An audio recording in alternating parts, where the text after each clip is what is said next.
All right, hello everybody. We are back with more Disco Elysium. Hope everybody is doing well. Let's just launch right into it.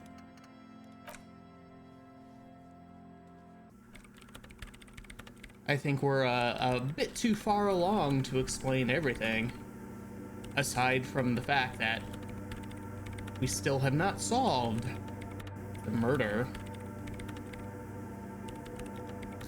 All right, where we left off, we explored the church, met the crab man, and tried to go through this lady's radio computer, and then she came back. So let's talk to her. Well, why not? What is it? The woman is still hunched over the keyboard, gently illuminated by the purring machine.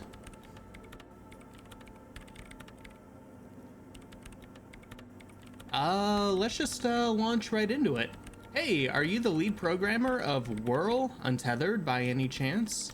Yes. Or no. Not anymore. That project is dead. Hey, I didn't break anything, did I? No, you just printed out my personal log and wasted some paper. It does not look like a big loss to her. Sorry, but who are you? What are you doing here? I am Soona Luukkanen-Kilde, the former lead programmer of Fortress Accident and RSA radios. I have over 16 years of programming experience, and I'm proficient in both Vox and Orbis languages. If you're not here to hire me, I don't really know how I can help you. She turns back to the terminal. That still doesn't answer what she's doing in an abandoned church. Very true. We could ask that, but we do have a more important question right up here. Have you seen the Crab Man? Nope. But you know he's around? Yes. He's seen you. And The Crab Man has seen you. I don't care. I don't care about crabmen. She barely looks up, now tinkering with the machine's printer. Wow, she really doesn't. Not afraid, this one. I know, Half-Light. I mean, we are terrified of the Crab Man. He called us an alcoholic. Hey, Dog Nozzle. How's it going? Back for more Crab Man, that's right. We love the Crab Man here. Let's see. So what are you doing in an abandoned church? You really like those questions, don't you? We sure do. There's a hint of amusement in her tired eyes. They're bloodshot. She really hasn't been getting much sleep lately, has she? Oh, yeah, same.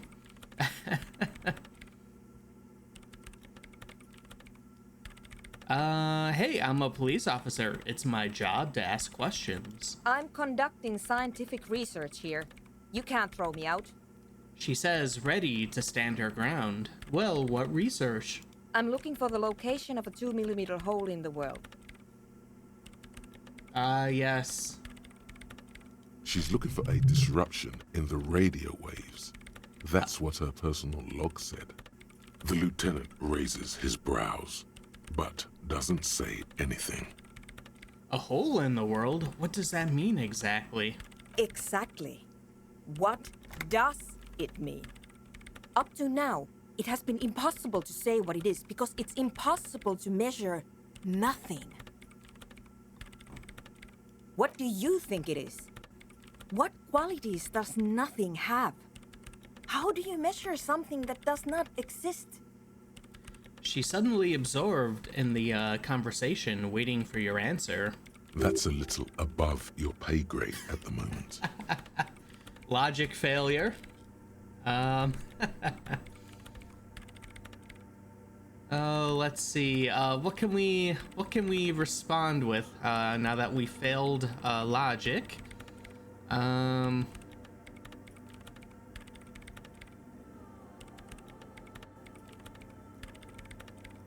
Hold on a moment. Does it mean we're now living in a world that has holes in it? I don't know. Are we? That's what I'm trying to figure out here. But how do I figure it out? I can't even understand how we're talking about something that doesn't exist, let alone measure it. You measure it by its surroundings, by that which does exist, which is what I've been trying to do. I've tried using hydro transducers to record the silence, to find out where it begins. But honestly, it's not progressing very well. She grows silent, staring at her circle of basins. It looks like some ancient ritual. Let's see. Is the hole connected to the data loss in your journal? Yes, that's what led me here. But I suspect it might be something a bit more complicated than that. Do you have any idea where this hole might be located? Somewhere underneath those roof beams, I assume. She looks up, eyes trying to pierce the pitch-black heights above, but without much success. Only a faint crisscross of rafters can be made out from the dark, most of the tower disappearing into the shade. Why there? There's this place at the back of the church, a place where all audible vibrations seem to cease. I've named it the Swallow, and the higher you go, the less you record. The Pillar of Silence? Are you sure it's not just an architectural quirk? Maybe, but it's oddly close to the physical coordinates of the data loss that led me to this place. Oh, but this is where the Crab Man lives. I know. You don't think the Crab Man might somehow be responsible here? No, I don't. Man, she's really not scared of the Crab Man, is she? You said that the research isn't going well. Why not? Because it's just trial and error, trying to locate the Swallow, the exact point in space. And I don't have a... You know what? It would be really helpful if you could just stop talking and let me work. Alright, well, that's all I wanted to know about the scary 2mm hole in the world. For now. Great. Thanks. Why are there so many machines in this place? I brought them here. These are my machines. Please don't touch anything. Well, why do you need an antenna? I use the AR1 as my RAIN prefix processing unit. REM Prefect, that's your radio computer, right? Mm-hmm. And that antenna is its processing unit? Yes? You really don't know anything about radio computers, do you? She has stopped working now. Oh, no. I'm a master circuit bender, remember? I know everything. Then you'll certainly know that all radio computers perform operations on air. So in order to gain more processing power, you need to invest in a good antenna. Wait a minute, I may be a master circuit bender, but what's on air? On the front, the unified front of radio waves, licensed and controlled by Lintel in the East Insulindic region.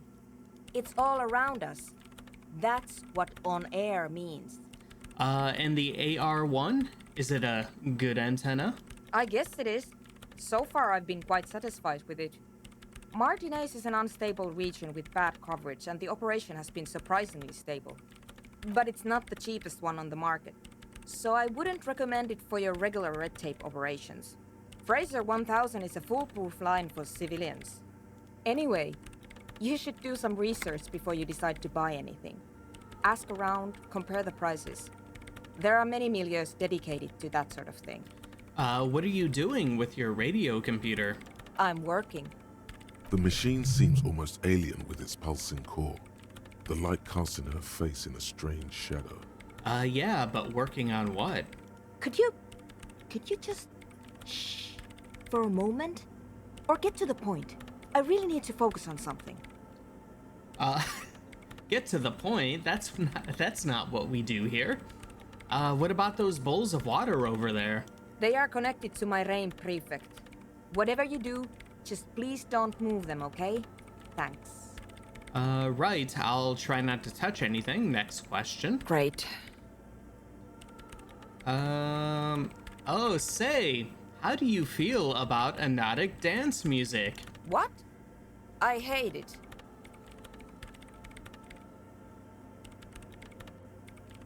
What are you, 40?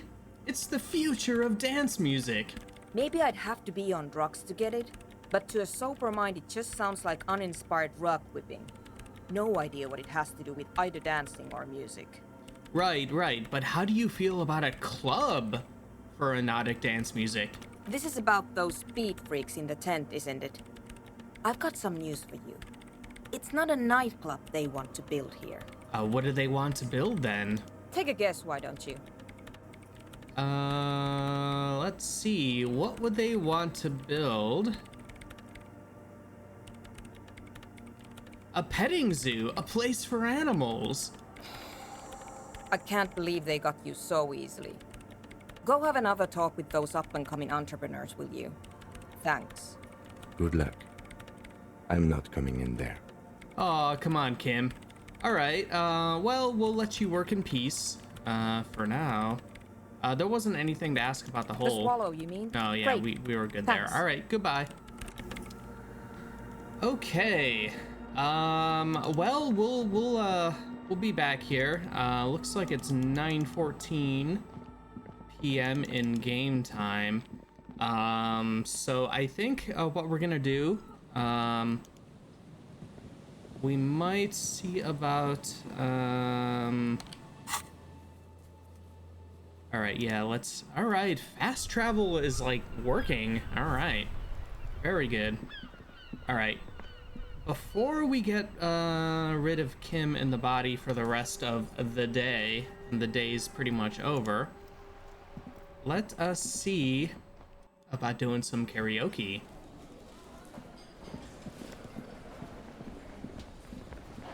Oh, yeah, we can tell Lena what's up.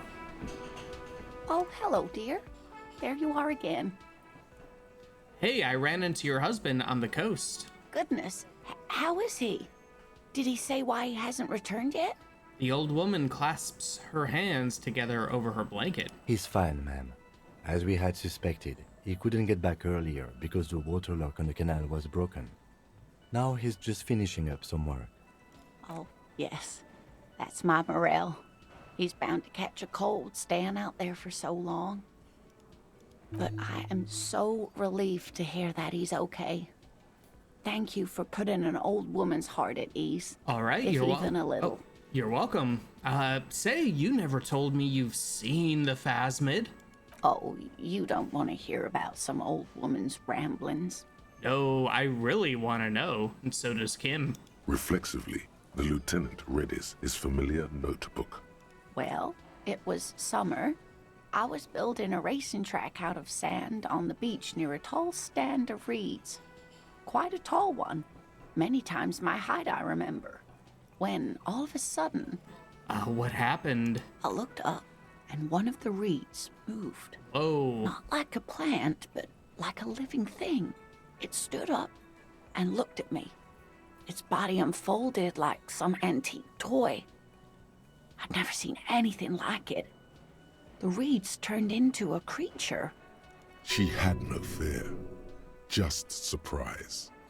I didn't know this can happen, so I reached my arm and touched the thing.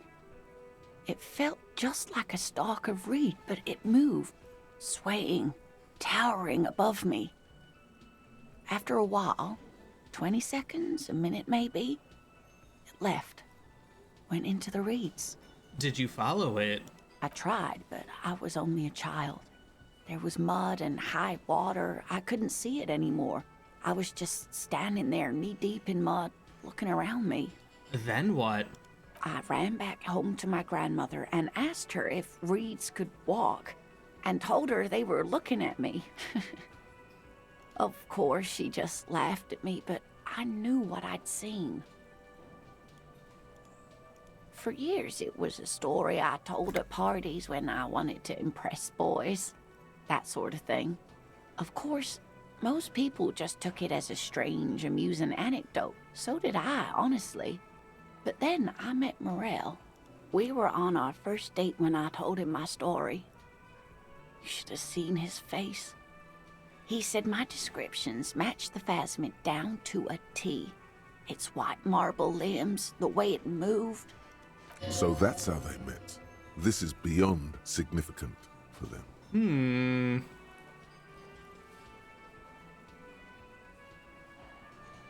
So, you're on a date. Our first. Yes. The old woman sighs tenderly. Its limbs are white? Not all of them, as far as I remember. Some of them. On the inside, like stalks of marble, if that makes sense. How big was it? It's hard to say how big things are when you're quite small yourself. To me, it seemed to be taller than I was then, but that's probably not the case. Well, no, we're not gonna say maybe you imagined it, because we are full crypto fans in this game. Kim, what do you think of this? I thought it was a wonderful story, man. He closes his notes and gives her a simple smile. Well, thank you for sharing this with me. You're welcome, sweetie. I do appreciate the chance to relive it whenever I get one. It was just such an impossibly sunshiny day. So warm. And this reminds me, we do have, what, like a couple more traps on the other side of town by the coast to check. I think that might be why Morel isn't back yet, because we haven't done that. All right, that's all for now, ma'am. Olena, of course we want to hear about the Phasmid. Of course we do. We always want to hear about the Phasmid. Now... Hey, Gart. Hey, was there something you needed? Oh, yes, there is. Well, well. Bringing him that new bird sure made a difference in his attitude. Oh, we don't have a... Alright, do we have to, like, walk up here? Ah, okay. This feels right. You belong here. Well, we didn't get an option... Hey, was there something you needed? Another thing. Great. I love those. Oh, so the phone line is dead? Yes, and the phone company is taking its sweet time sending someone to fix it. Losers. Hey, that's pretty strange. It's not strange, it's inconvenient. Is it true that there was foul play? Who told you that?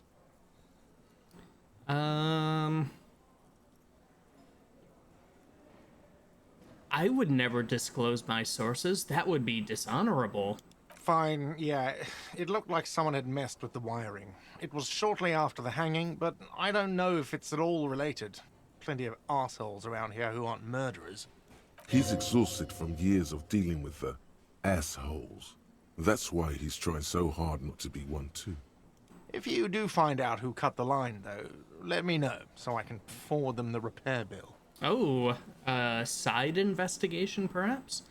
Yes?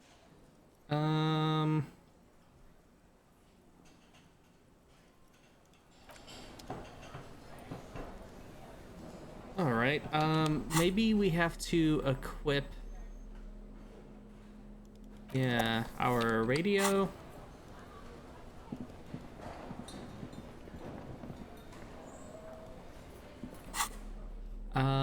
How about... where is... Yeah, the smallest church in Saint Saëns. The porter reel is just what you needed. The reel's attached to the apparatus. I know we don't just want to play it. Whoa, okay, Kim was just kind of vibrating there. Hey, was there something got the 20 real? Then why are you no. wasting my... Do I have Drink. a shaker in my hand? Am I wearing a little bow tie? Oh, Am we I already- smiling? Do you see me? We Because already I'm went not through a... this. What you want, play it calm. Like what? Alright, well, we already went through that. Weird.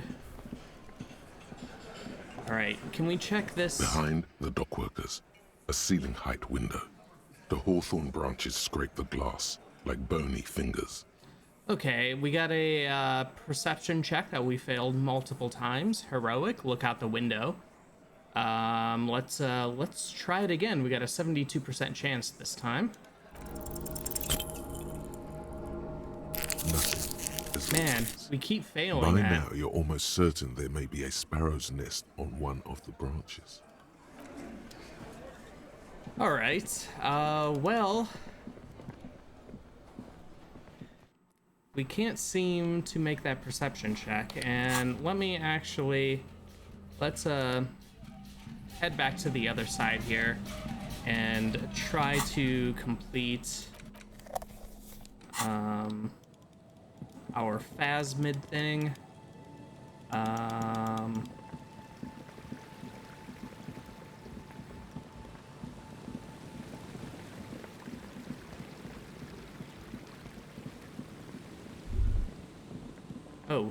We got a thought. There's something feral crouched between the rocks. Oh, something feral? Something primal. Something forbidden. Back away, very slowly. Oh, where is it? There, by the water. Oh. We found a leopard bodysuit. Alright. This is completely new for me. This leopard pattern garment washed up on the coast, burrowed between rocks and ice. Damp smell arises when you bring it close to your face. It looks dangerously feral, as if you should think twice before getting closer. Let's interact with it. This is a men's size L, leopard patterned unitard with short sleeves. There are bits of seaweed stuck to it. It speaks to the animal inside you. Oh my. Watch out, that thing's feral. Oh, I know. This is quite scary. Slow and steady, boy. You know how to handle this. Do we? Drop it now. This thing will eat you. Oh no. Wait, am I in danger? Can't you feel the hairs on your arm and on the back of your neck standing up? Your heart rate races through the roof. Your pupils are the size of marbles. This is irreversible peril. Oh no. Yeah, but why does it taste so sweet? Okay, let's feel the material between our fingers. Despite the time it's spent in the water, the garment itself is surprisingly silky. The leopard spots are slightly textured. The garment label says it's composed of 85% polyamide and 15% elastane. Well, where did it come from? The wind blows through rocks and reeds. Days spent in the salt water have washed off any clues of its origin. Well, what should I do with it? Run, you idiot. Uh-oh. There's only one thing left to do. See how it fits. See how it fits. Just know that once the leotard goes on, it never comes off. You will change irrevocably. Oh. But don't you want to feel different? It can be a secret that only you know. Alright, let's try it on, but only for a moment. You slip from your briefs into the leotard. It's very tight. You've never been cradled so firmly before. Putting on the garment feels like stepping into a warm summer lake. The silky warmth engulfs you. Electrochemistry loves the unitard. That sounds like exactly the kind of thing our party cop would rock. Oh, perhaps. At least until we have to put that armor back on. Yes. This is the type of animal I want to be. Your fingers run down your pectoral muscles, your abdominals, your hips. It's impossible to tell where you end and the leopard begins. The dried sea salt chafes against your soft flesh. Again, once the leopard comes on, it's never ever coming off. Alright, I guess we'll leave it on forever. It's wearing you now. Oh no. Oh god. Man, our morale is doing quite bad. We gotta get to the Freet and get more magnesium or whatever. Oh, so is that like the only clothes we can wear?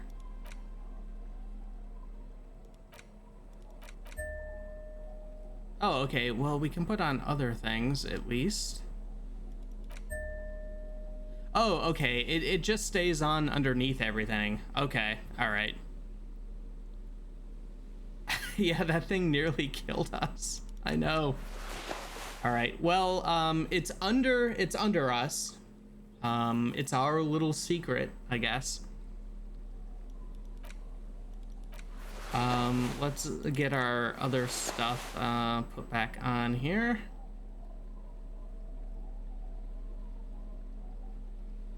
Let's see, +1 composure. Oh, well, yeah, we got the armor. All right, a jacket. What's a good +1 composure?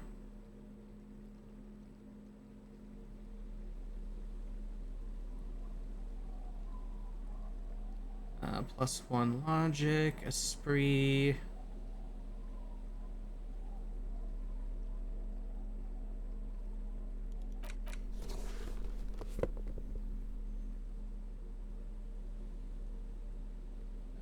All right, glasses, visual calculus, encyclopedia, logic. Oh yeah, electro. And all right, we got a space for a hat. All right, we got the +1 logic, -1 suggestion.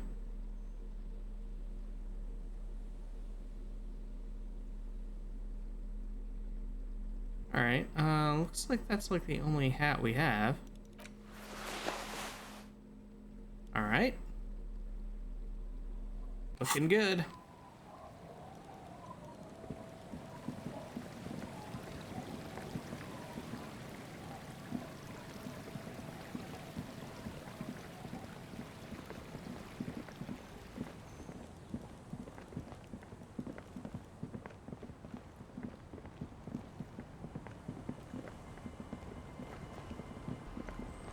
Oh, okay. Yeah, we haven't talked to that person yet, but we will later.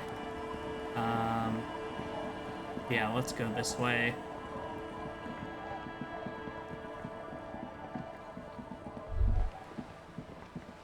Oh, we had a thought. The ice just off the coast crackles, shifting.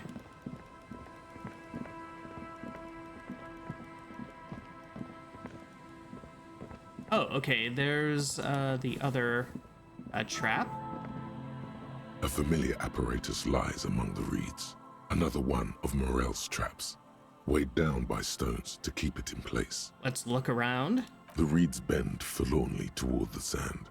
Snow covers the broken stalks like a shroud, and they shimmer, ghostly, in the darkness.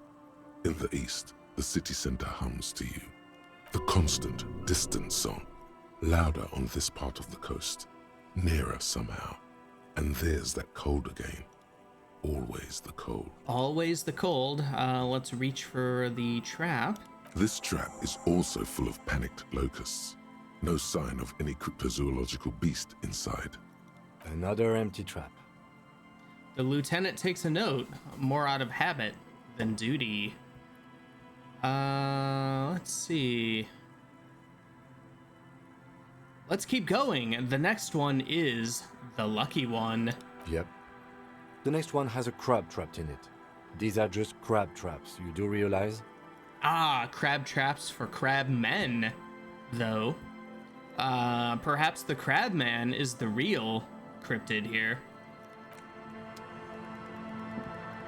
All right, I think that's all except for the one that, like in that area where we were talking to them.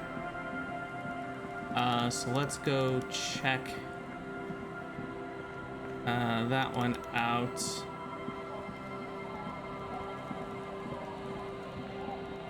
Just have to kind of remember how to get over there.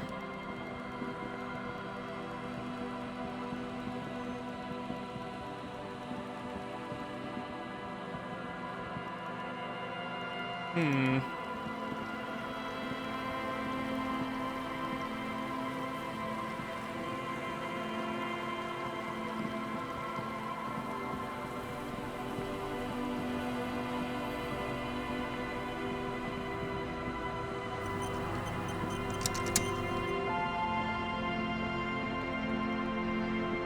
Oh, what do we have over here? Okay, perfect. We got some magnesium. We need that really bad.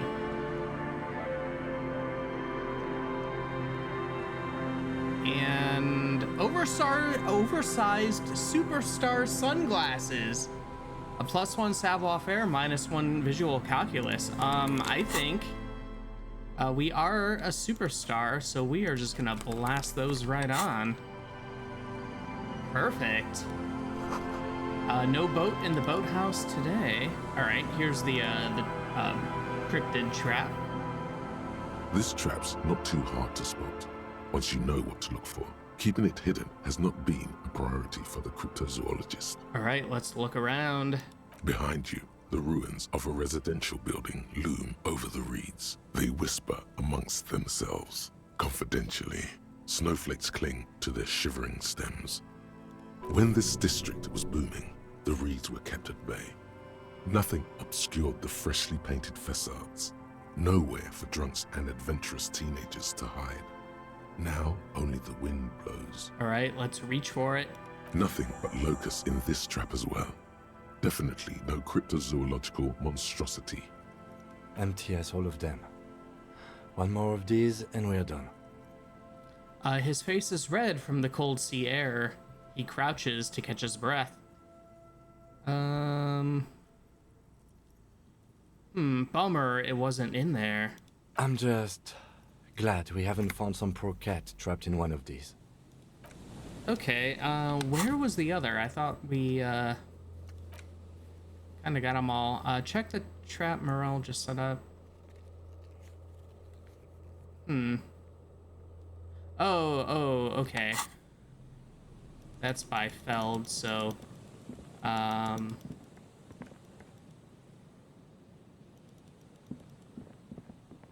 is it further down? I don't quite remember. Oh, we got a thought here. The boards crack dangerously as you run. Be careful.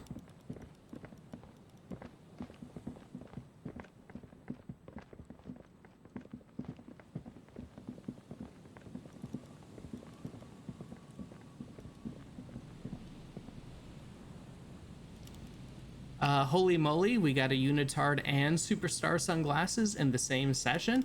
Yeah, we're starting off pretty well here. Regardless of if we just fail all of our checks.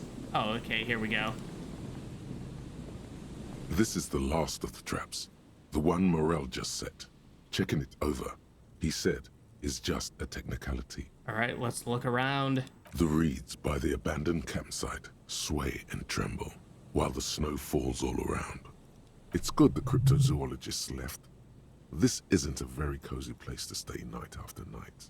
The later it gets, the colder. Remnants of the camp can still be seen in the sand. The fire that's gone out.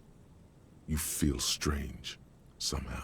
All right, let's reach for it. The trap feels light and silent as you pick it up.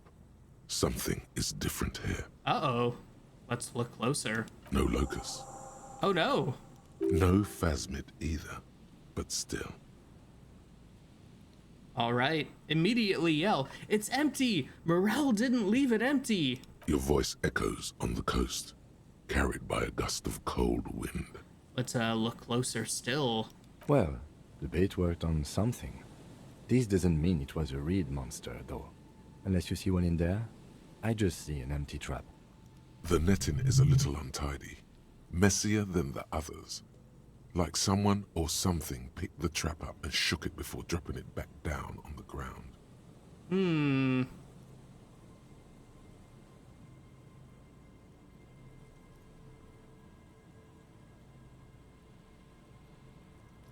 Actually, I do get the feeling that someone or something may have messed with the trap. Perhaps our cryptozoologists have competition in the form of an actual entomologist, or someone else is sabotaging them. I could present more theories, but then I would be taking this on as a case, which I'm not. Oh, yes, you are, Kim. But what if it was the phasmid? What if it ate them and got out? Right. Anyway, that's for the cryptozoologists to figure out now. We are not cryptozoologists. We are cops. All right. Well, we'll let Morel know about that. Oh, okay. I guess I gotta get closer to something.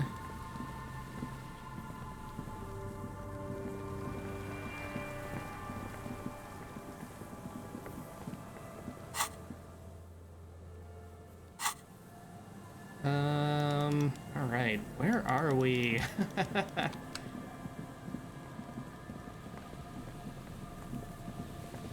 Oh, okay. All right. It's by the phones at the boardwalk. All right, there's the church. Okay, let's head back over to the whirling. See if Morale is back. There he is. It's great to see you again, officer. My wife can't wait to thank you. Go on, talk to her. All right, let's talk to Lena. Oh, sweetie, I don't even know how to thank you for finding my husband and helping him out. I hope we haven't been too much trouble for you. I'm basically also a cryptozoologist now. I knew it.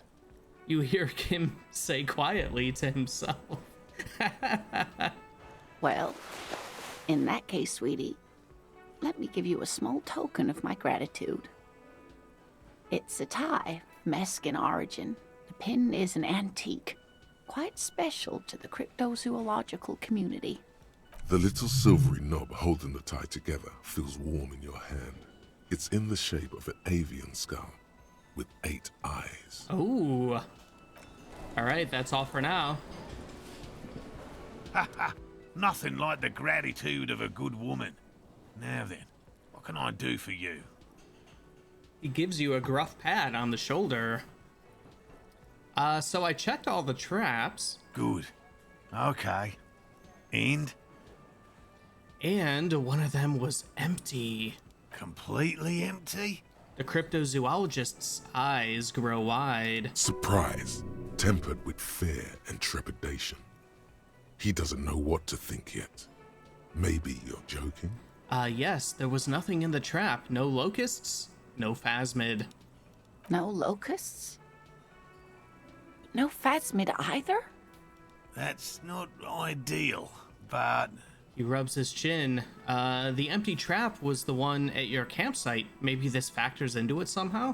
I definitely left that one stocked. Right from the campsite? Just means the Insulindian phasmid is even more clever than we thought. I think so too. Of course, more clever.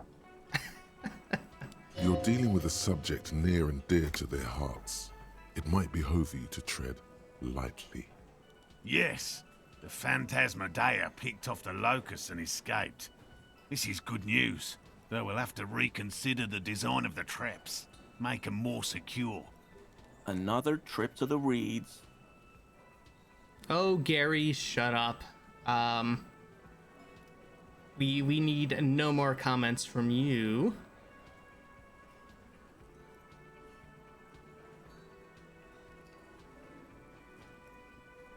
Yes, that's exactly what it is. What a deft hunter, this phasmid. Of course. Be sarcastic. Oh, Unless you have an alternative hypothesis you'd like to venture. Mine stands, okay? I wasn't meaning to be sarcastic. Actually, no. Excuse me for getting emotional. This is a big deal for us. You've helped us twice now, and brought some great news too. My gratitude, and the gratitude of the Société Cryptozoologique de Ravachol, is yours. Heartfelt gratitude. But does it feel like closure? What really happened? Some kind of foul play might be afoot. Theft? Oh, maybe. Thank you, it's an honor. We should probably return to our main investigation here. This has been refreshing, but... Oh, okay, we have an interfacing check, medium, develop an alternative theory about the missing locusts. 97% chance, +1. Enthusiastic about Phasmid, +1. Something's up with the trap, +2. Kuno's a hooligan, +1. Considered alternatives. Consider the way the empty trap was disturbed, as though shaken. Most likely the hands of a young person. Hands small enough to fit inside the trap, too. You should ask the red-headed boy, Kuno. I think a little hooligan called Kuno may have stolen the locusts. A little hooligan? But what would a child want with bags? Oh, my dear Morel. You've been an old man for too long. Yep. Kids love to torment insects almost as much as they love to torment old folks. I'll talk to the little gremlin and see if anything comes up. Delinquents. My favorite. It doesn't sound like it's really his favorite. Oh, you've been such a dear to us. Please, let us know whatever you turn up. I have a feeling we're getting so close. Oh, we are. Well, I see you've got all the help you need. I'll see you tonight at my place. Let's play suzerainty, but no more field trips for me. After this is your last chance to talk to Gary. Really, Gary? We're getting somewhere here. I'd love to play suzerainty, but... Lena, I'm sorry, but you're not getting anywhere. It was some kids. I know the little mutants around here. Leave anything out in the open and they'll steal it, even if it's bugs. He looks at his tea. Morel, it's been fun, really, but I need a bath and I have deliveries to handle. When this tea is done, I gotta run. No need to apologize, Geary. You'd be more than helpful. We'll have to take a rain check on that game of suzerainty today, though. We're gonna follow this through. All right, I'll get going. Okay, yeah, the game pretty much tells you that Gary's gonna exit the game here. That's mostly, we're pretty done with him because we got the armor. You can, you know, completely miss that, but it gives you that kind of last chance to make those checks that you need. All right, let's throw another point into perception and try this window again. Behind the dockworkers, a ceiling height window. All right, The hawthorn 83% branches chance. scrape the glass like bony fingers. Nothing, as always. Oh my god. By now, you're almost certain there may be a sparrow's nest on one of the branches. I don't know how we're failing that. That's really bad. Okay.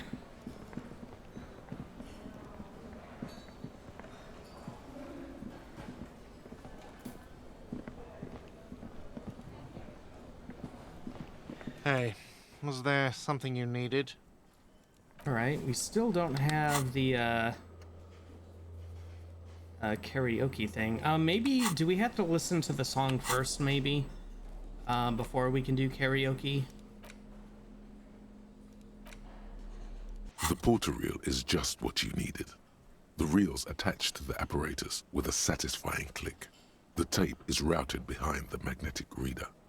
Let's see. Kim has pegged us as cryptozoologists right from the start. Yes. Kim knows who we truly are. Kuno, that little rascal. Oh, for sure. You press the large button marked Commencer, and the tape starts spinning. There's a small delay before the song starts playing. Let's press our ear against the speaker. It sounds like someone's moving in the room, getting comfortable. Then the organ starts playing a simple, melancholic tune, echoing in the hallway. A lone singing voice joins in, telling you about the tiniest church in Cessons, surrounded by even tinier yard. You almost feel the seaside mist on your skin. It's mega sad. Mega sad. Within seconds you know, this is the one. The real shit you've been looking for. The one you trust your room to. This one tells it like it is. This is your tune. A click, then silence for a bit. Then the tape stops spinning.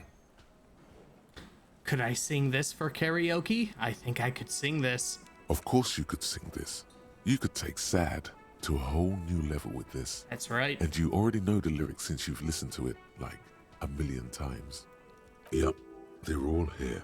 All 3 verses. And the B-side of the tape contains the instrumental version. It's like the world itself is telling you to do it. Only one obstacle stands on your way. Oh no, what? Gart. You have to convince Gart to let you sing karaoke in the whirling. After you've won him over, you can express yourself. Let the pain out. Make everyone understand. We must make everyone understand. The lieutenant watches you pack up the boombox. He doesn't say anything. All right, Gart. Listen here. Hey, was there something you needed? Gart, I need to sing karaoke right now. Oh, hey, Equus. How's it going? Lurking? Have a good lurk. All right, let's sing that karaoke. No, you don't. It's not happening.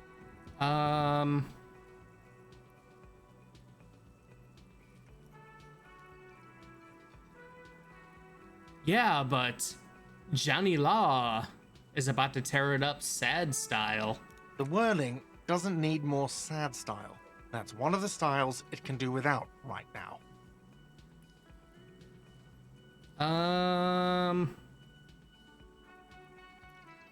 It's part of my quest of self-discovery. Help me. The whirling's not a charity or a musical therapy clinic. It's a commercial establishment. You're going to scare away the customers. All right, well, this is my way of apologizing for the trouble I've caused. Please let me say I'm sorry. By causing more trouble, I think we're good. Oh man, why do you even have the PA system if no one's gonna use it? It's for no one. It's a prop. I'm not letting anyone use it after the great karaoke catastrophe of 44. Oh, wait, what happened in 44? A lot of people got killed because some arsehole wanted to sing karaoke. I wish we could know more about that. It's not a prop, it's for your clients. I know it's used. Okay, yes, it's for some clients. He admits reluctantly. Yeah, the great karaoke catastrophe. I like this option. Oh, fuck me then. Just fuck me. That's not how we're gonna get karaoke going on here. I'm a real client. I've paid my bills, and I have the right to use the karaoke machine. Ha! Well, we don't have any tapes. They all got stolen. It's all right. I have my own song with me. The man in the vest and the violet shirt stares at the tape you've just given him. He begins to frown. Hard. That's right. This is the look of a man who's defeated. He knows he's out of excuses. Fine, fine. Climb on that stage and do your thing. Just get out of my hair. I'll plug it in for you. Damn this karaoke machine. I'm having it uninstalled, he mumbles to himself. Reminds me a lot of later on in the TV series Deadwood, when the Gem gets that piano, and it's just like Al Swearingen is just utterly pissed off that people are playing the piano instead of like drinking or you know, I guess having sex with the prostitutes. Even though he's the one who ordered it. Okay, all right, goodbye. All right, we have the karaoke option. Let's pop a save here. Oh no, it's never a good sign when our friend Authority decides to jump into the conversation. I know, but we have our most important quest to complete here. Let's do it. The stage is all set up for your performance. Feels silent. You can hear the pellets creak under your feet. You feel a little dizzy. a little unsteady suddenly. So, are you ready for your thing now? Let me know when I should turn on the karaoke carousel. Look, Kim, I'm gonna sing karaoke. I can see that. The lieutenant steps away from the stage, ready for your performance. Let's put our lips against the microphone to test it. Immediately, a loud feedback noise startles the room. You feel like an amateur. How are you supposed to hold the mic? Should you just sing into it? Where should you stand? Hands. Where do you put your hands? Oh no, where do we put our hands? I don't know. Does someone feel like throwing up? I do. A little. All right, let's look around the room. The bar is full and buzzing with chatter. No one is paying you any attention. But still you feel your knees turn to noodles. Okay, now a couple is looking at you. Even worse, you're sweating. Oh no, we are. Just make sure you move, okay? Don't be stiff. All right, we have a formidable drama check. 42%. +1, throwing in some dance moves. -1, the hand conundrum. -1, too close to the mic. +1, superstar cop. Hey, our skills are supposed to help us do stuff, not get even more nervous. Oh, they're very nervous. All right, I'm ready, Gart. Hit play. The air is thick Oh, we actually with passed. anticipation. So this is weird. I know actually failing at karaoke is, in my opinion, the better version of it. But I guess we're gonna do it good. Huh. Someone dims the lights as the music starts. Okay, here we go.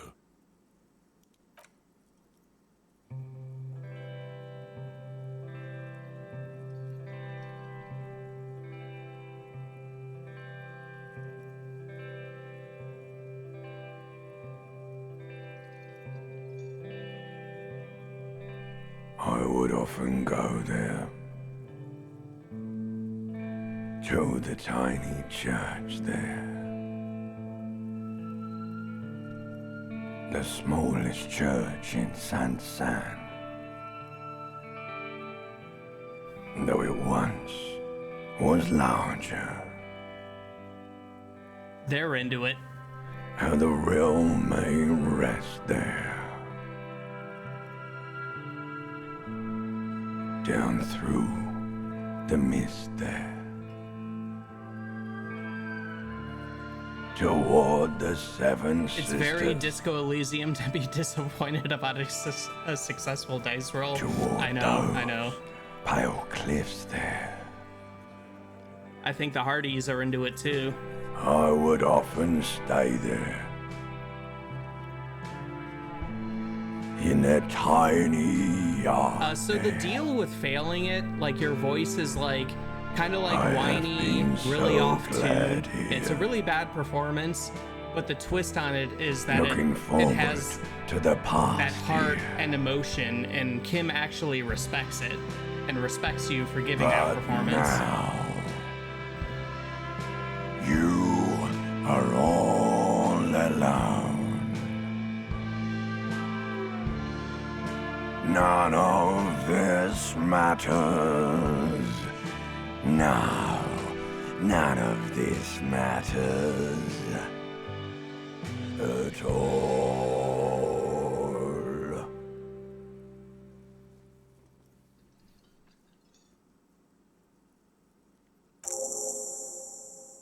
All right.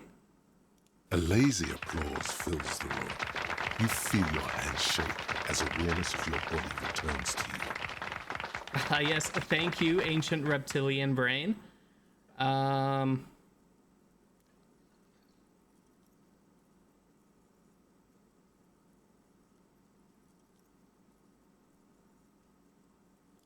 right, let's be nice. I'd like to dedicate the song to my partner, Kim Kitsuragi. The lieutenant doesn't say anything, but gives you a quick smile before turning away. Good, good. Are we ready? I want to unplug the microphone now. Last words? Oh, last words. Evening will come. We will sow the white sail. Workers of the world, unite. All right. Well, we did our little karaoke.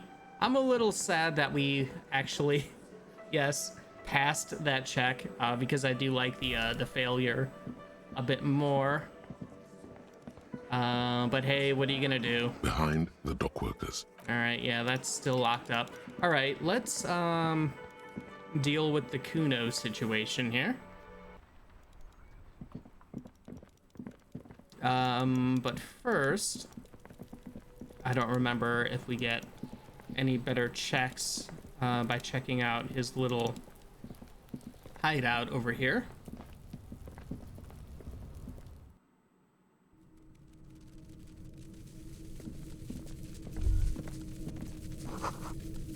There's actually a found slogan from an aggressive youth-oriented campaign. It's crawling with locusts in here.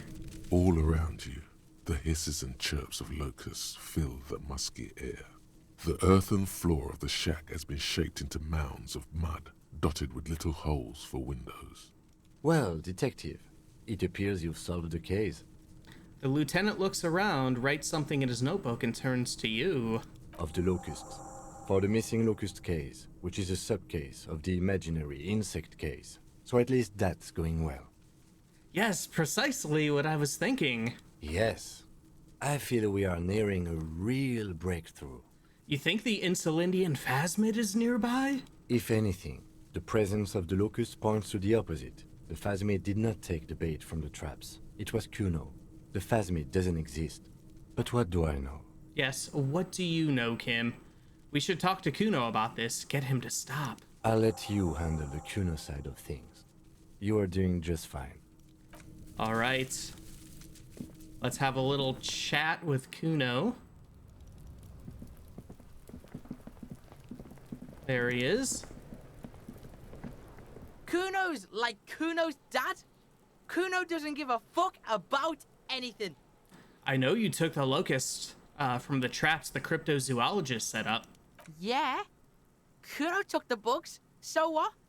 Why steal locusts? Couldn't you find some other pets? They're not pets. Don't you know what locusts are? When they come out of the fucking sky. Fucking descendant shit. Stop! She wails from behind the fence, then covers her face with her hands. You stop. It's like they're fucking night. Locust City, Night City, City of Rage. The girl forces herself to watch again, the corners of her eyes twitching from discomfort. The lameness is causing her physical pain. The damage may be permanent. Let's see. City of Rage sounds like a cool place. Kuno, the pig wants to help you. Oh, that's how lame it is. Please just don't say you're... An artist? Maybe I am an artist. You hear that, everyone? I'm a fucking artist now. That's great, Kuno. It's cool to make art.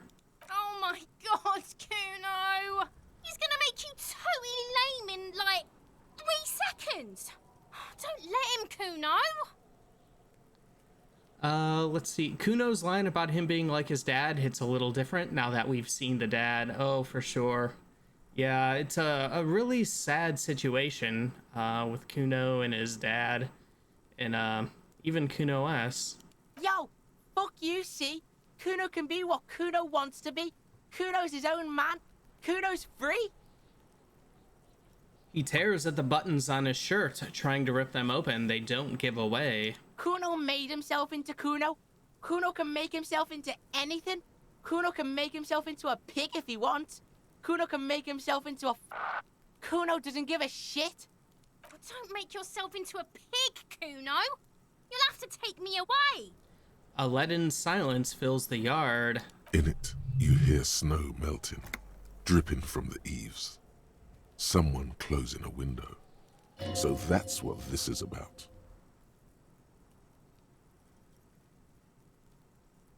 All right, let's say nothing. Because I know half the time that we say something, they somehow turn it around on us. Without a word, she disappears entirely behind the fence. For once, the boy is lost for words. He turns completely red now, with splotches of white beginning to appear across his face. Use this momentary confusion to take control of the situation.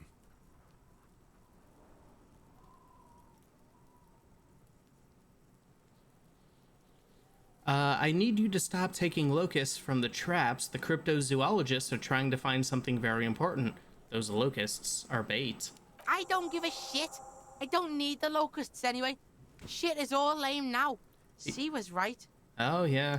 The girl's face appears again, above the fence, just long enough to make eye contact with Kuno. What's gonna happen to the locusts? Kuno's gonna let the fucking locusts die. I have to ask, what does the City of Locusts mean? It don't mean anything. It's shit. Kuno just likes to focus. Kuno likes to concentrate on shit. Build shit when he's zipping hard. Fuck. He turns his burning face up to the falling snow.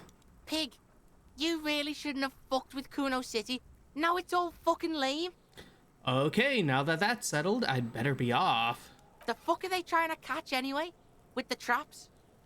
The Insulindian Phasmid. Huh. He mutters to himself. He recognizes the name. Wait, you know what the Insulindian Phasmid is? Bitches think Kuno doesn't know shit. The fuck out of here. Kuno's tired of this shit. Alright, Kuno's tired of the shit. Hey, Prolakar, how's it going? Alright, let's, check this here. See if we can finally do There this. are several footprints in the mud. Oh, that's left still by locked. Alright. Alright, can we send Kim off now that it's nighttime with The this? man is decomposing visibly now. Yeah. Every hour, he looks less like a creature and more like a pile of intestines. Yeah, we've really kept it lying there, haven't we? The lieutenant adjusts his glasses and takes a deep breath. Alright, yeah, we work alone for the rest of the day. Alright, let's bag him, take him away. All right. He takes out the shiny black body bag and starts pulling the plastic over the dead man's face. I will need a little help carrying him. You take the hands, I'll take the legs. Alright, let's bag the corpse and drag it to the motor carriage.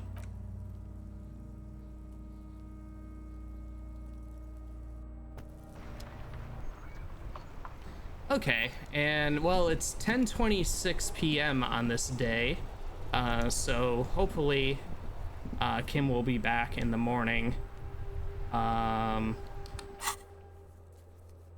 Let us... Okay, yeah, let's report back to Moral about the Kuno Locust situation.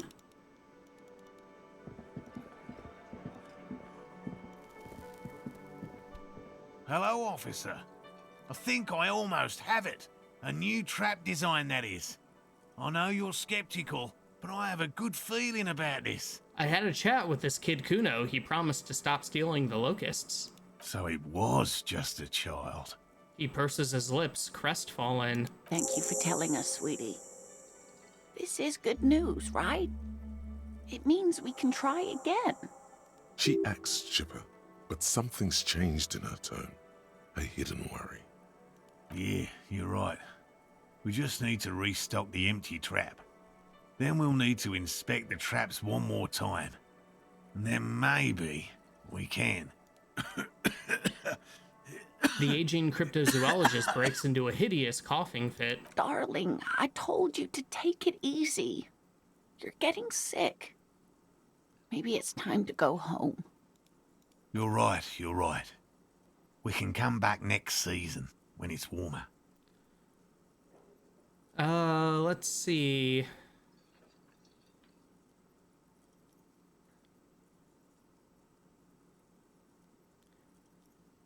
We've come too far to quit. I'm gonna restock the trap. Let's do this. Really? It's too much, officer. He starts coughing again. What Morel means is we're grateful for your help. She nods to her husband. Here's a fresh batch of locusts. They should slide right down the funnel. And thank you again. We will definitely mention you, should this lead to a discovery. I'm not talking co-discovery, of course, but... Wow. Co-discovery. Ooh. You'd be famous. You'd show them all. This does tingle the pleasure center. It does. Co-discovery. We'll take it. This would show them all. We need to get you on that list of discoverers. No question about that. All right, darn right we do. All right, let's get going. We have another point. We can't put it back into perception. All right.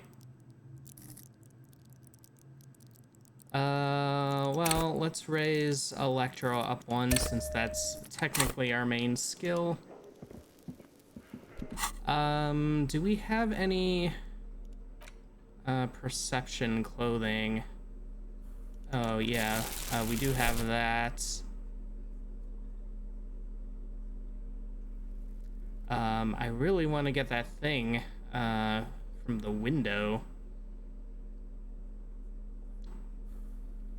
That's a -1 to perception. We don't want that.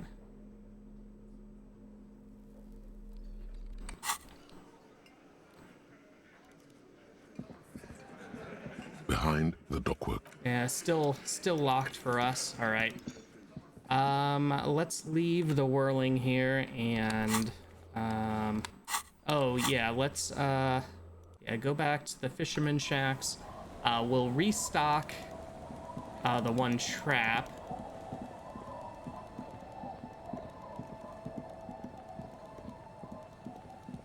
Assuming we can find it again.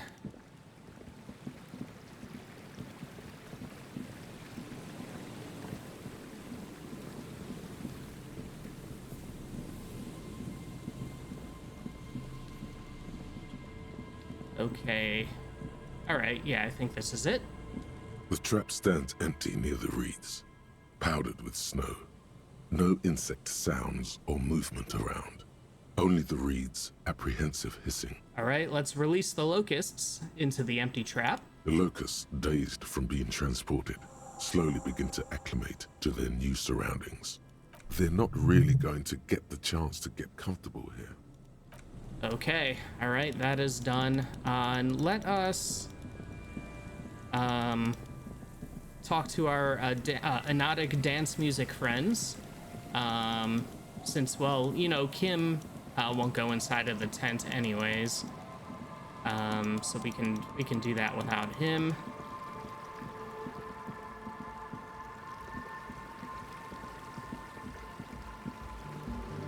There we go. What's this? We got a yellow moss on these stones. They're probably stolen from someone's garden. Come on, get in. The warm stuff's getting out. All right, let's squeeze in.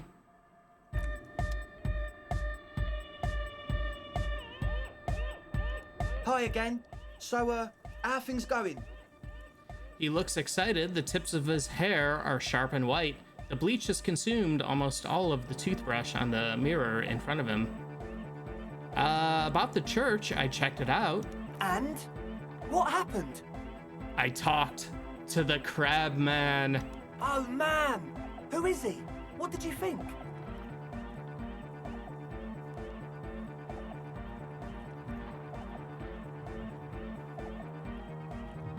He gave me this odd lecture about alcoholism before rambling on and on about mother's love. Really? Huh. Interesting. What's he doing in the church? He clearly enjoys the physical activity. Guy climbs like a freak. No matter. Is he gonna be a problem? Yeah, Noid is right. Let's get back to the point. What are we gonna do about him? These guys will never catch him. You will never catch him. There's nothing to do. Of course he's a problem. He's a crab man.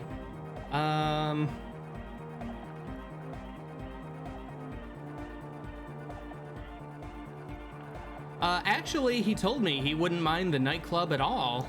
I don't know, man. Doesn't it feel like a major hindrance to you?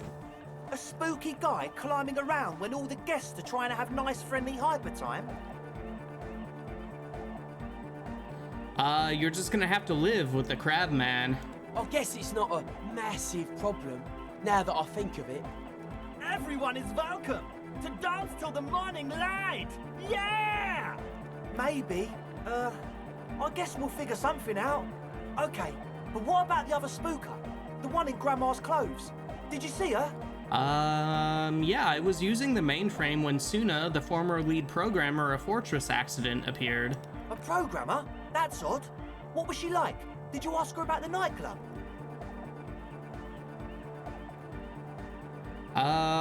Well, she said you guys haven't been completely honest with me about your plans. Come on, man. Who will you trust? A spooky programmer or us? We just want to make the world a better place. Yeah, that's a good point. Spooky programmers are pretty spooky. Feel the love! Get down and feel it! The stuffy tent muffles the last two words. The command fails to impress. Okay, maybe I'm kind of feeling it. You'll get there, believe me. When we've got our gear set up, things will be flowing and pumping. Anyway, now that it's settled, how did she seem? I mean, disposition-wise, about the dance club idea. Ja oder nein? Rocking it or dropping it? She did not like the Anodic Dance Club idea. What a pity! That's my favourite thing in the world! And she doesn't like it at all! A shame. What can we do now? Do you see a way out of this jam? And into a laser-lit future of dance and unity? Unity! Dance! She made it very clear that she won't leave until her project is finished. And you can't just evict her?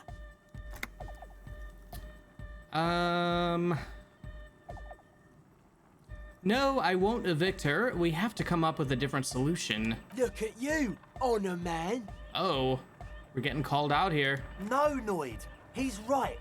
Maybe we've approached it the wrong way after all. I'm sure there's a workaround. We can make a deal not to bother her. If that's okay with her, we only want to get in the church and spread the joy and ecstasy of music.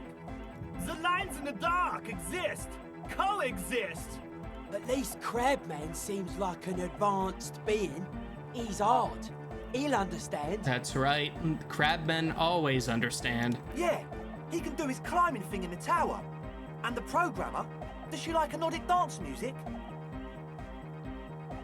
She absolutely does not. Really, truly despises it. Egghead cannot believe what you just said. Uh-oh. It makes him pump the jam a little slower for a moment, but then he returns to the full swing of it. No worries. We'll figure it out. If coexisting fails, you can always muscle her out, right? If it's all okay with you, what do you think? I refuse to throw her out, but I can try convincing her. Excellent! Good luck, my friend. He smiles wide, like a replica of his friend with the large head. Goodbye, officer. All right.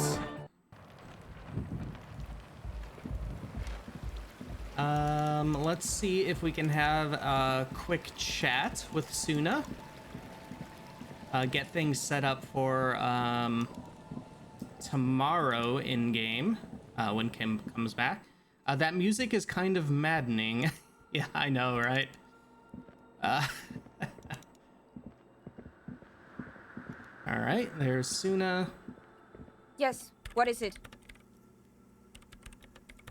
What if you didn't have to leave? I talked to Andre. He wants to make it work. I don't want to make anything work. She replies, her expression unchanged. Hold on, you don't want to make anything work? Yes, anything. I don't want to make anything work. All right, we have a medium suggestion check. Convince her to cooperate with the Ravers. 97% chance we should get this. However, we have been known to fail checks like these. +1, research not going well. +1, discovered Fortress accident. +1, discussed Fortress accident with Dice Maker. All right, let's go. Easy. When her research is done, she can move out. Oh, easy. Listen, about your research, you mentioned earlier that it's not going very well. Maybe I can help with something. What? No, I don't really need any help with the project. But if I could help you finish the project, then you wouldn't have to live in a church next to the Boom Boom anymore. Just think about it. She thinks about it, a glassy look in her eyes. A gust of wind brings more snow in from the broken gallery. It touches her hair. Wait, what was the stuff with Fortress Accident with the Dice Maker? Oh, yeah, we discussed Fortress Accident with the Dice Maker when we kind of went through like a list of all the failed stores in the doomed commercial area. And, you know, she was, Suna here is like the lead programmer for Fortress Accident, the people that made that Whirl RPG. That's all that was. And then we had the Dice Maker make that dice for the Whirl RPG for us, yeah. Alright. Bring me the game's offsite copy from my old workspace, if you really want to help. It's stored on a filament memory, and I'm unable to go and fetch it myself. Is this the filament you're looking for? No. That's the production schedule you stole and accessed without authorization. Stole? I don't need it. Let's see. What is an offsite copy and why do you need it? It's a backup of my former employer's project, the radio game we were working on. It's stored on a filament memory, just like the one inside this radio computer. She points to the glowing cube inside the machine. She's making it extra simple for you.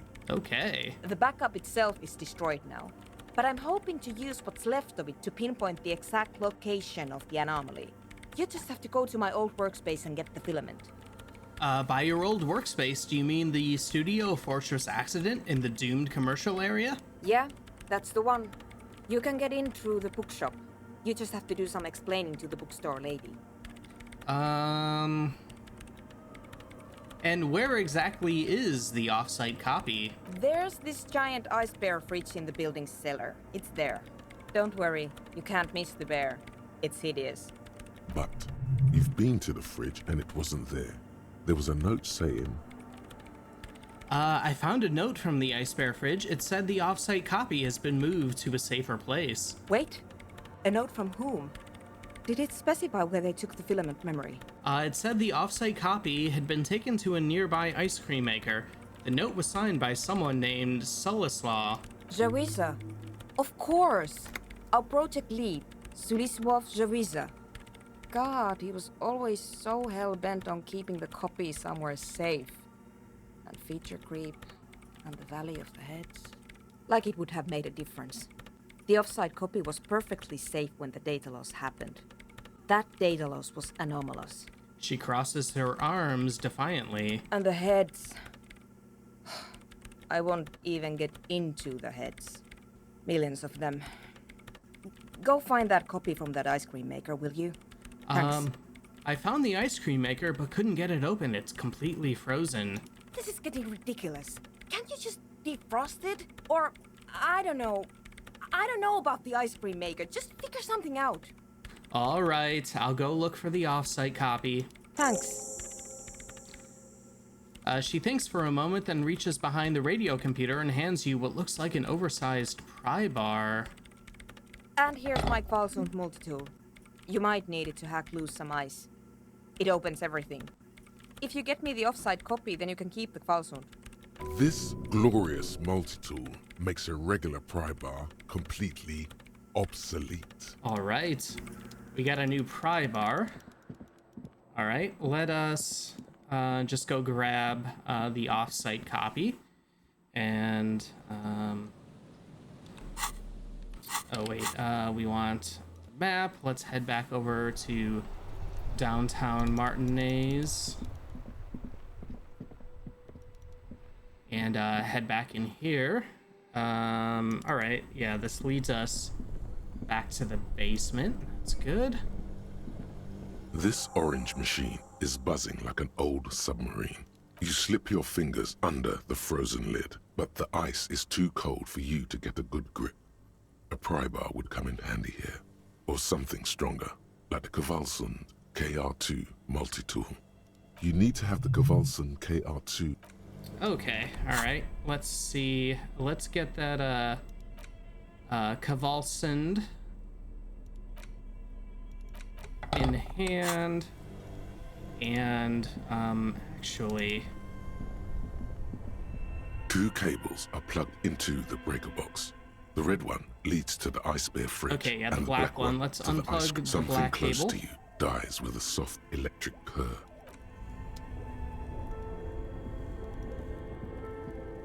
This orange machine is dead still. It has a hand-cranked ice cream churner and an electric freezer. The ice around it slowly melting. Okay, heroic physical instrument check. Crack open the lid, 83%. +2 machine unplugged. +1 better grip with gloves. +1 standard anti-whirl die.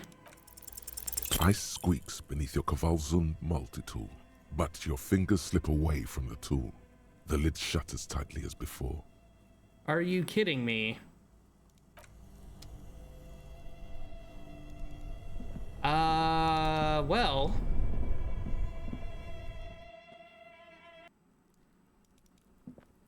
That is a bit annoying.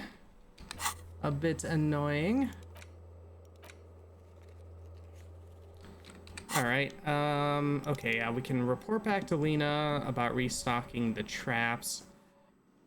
We need to get some points, put some into a physical instrument so we can retry that check, because we need to get that thing. Hello, dear. It's good to see a familiar face. I restocked the empty trap. Where's Moral? Thank you for doing that, dear. She manages a smile for you. Morel still isn't feeling well. I convinced him to stay at Gary's to get some rest. I'm afraid the cold has really gotten to him. Alright, only the hardcore players left, huh? Yes. Fieldwork is a young person's game, as they say. Her voice is shaky. What is going on here? So, who's gonna check the traps? Morel will eventually, or we'll talk Gary into going back out, perhaps.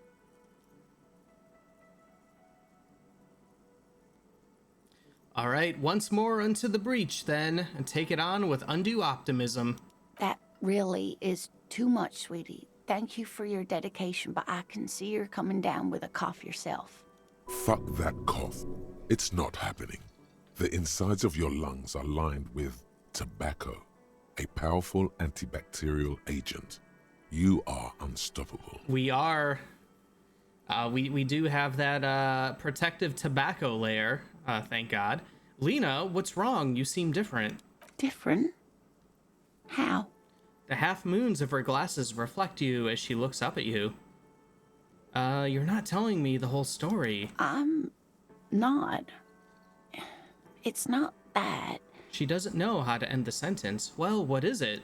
It's a strange feeling. I haven't really told this to anyone, but you are a police officer.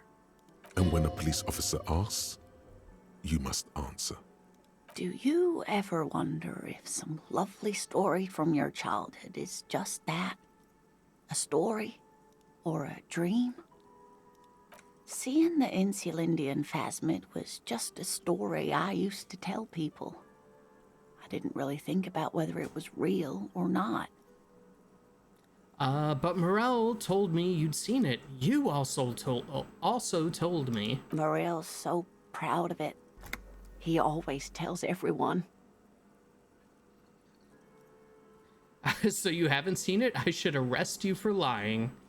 You seem to really believe it happened. Doesn't that count for something? No, sweetie. There's more to it than that. Morel was so eager to believe my story was evidence of the phasmid's existence. That I'm some queen of the cryptozoologists. That. And for years, his belief made me believe too. That I am a queen? An extraordinary witness to grace. But now, we're both getting old, and he's still working himself sick out in those reeds looking for it. But what if I was just wrong? I think I was... All right, let's see. First, tell her that her marriage hasn't been a lie. 97% chance. We should get this, shouldn't we? An acorn is All not the right. same as the tree. That requires time, diligence, and care. Wrong or not, let's see. Oh, maybe we should check this. And I need something good here. All qualities these two seem to share in abundance. Okay, wrong or not, your relationship with Morel isn't just about the Phasmid. But it is. We've spent years searching for the Phasmid, hunting it together. Without it, what are we? Just another pathetic old couple. If I hadn't led him down this path, he could have a steady job lecturing at a university. Normally, when I think about stuff like women and marriage, I feel bad. When I think about you and Morel, I feel okay. That counts for something, no?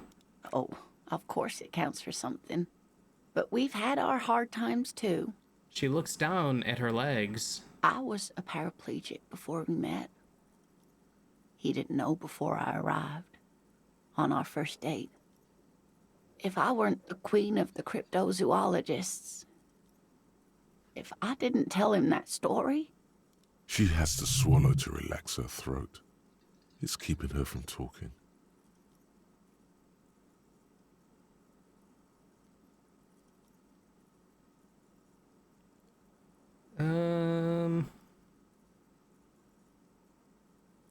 All right, let's try saying nothing.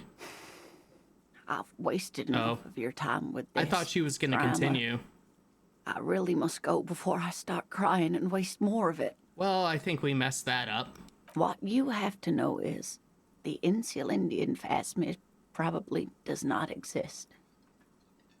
Let us fools chase our ghosts. There are a million better things to do with your life.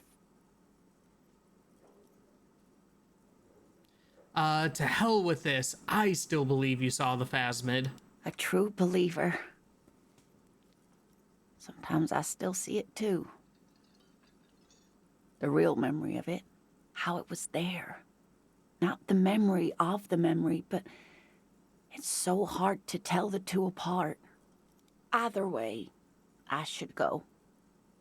Poor Morel is running a fever, and I need to get him home to Jamrock before we overstay our welcome with Gary. Are you sure you don't need help getting to Gary's? Oh no, thank you, but I can get there on my own. This old thing is gas-powered. And then a taxi home. It's not so bad.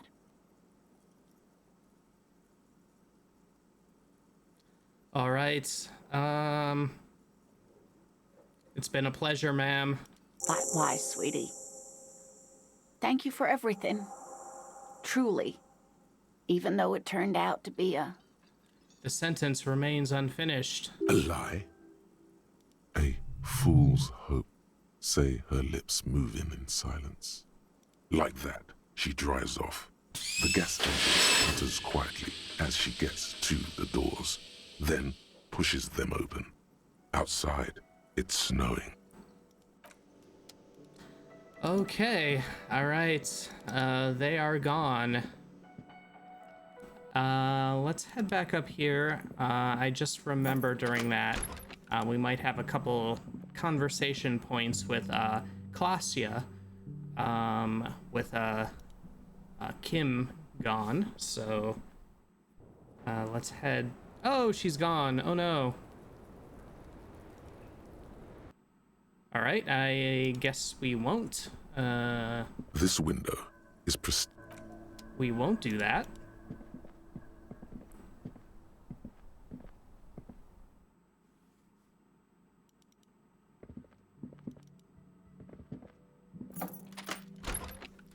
Okay, all right. We got 11:07 game time.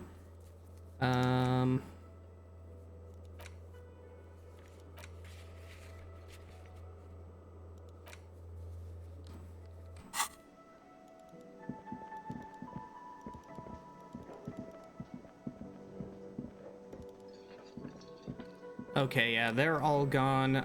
Let's, I guess, just head back to our, fisherman shack. Let's head back to our, place. It's getting late, and Yep, let's enter on in.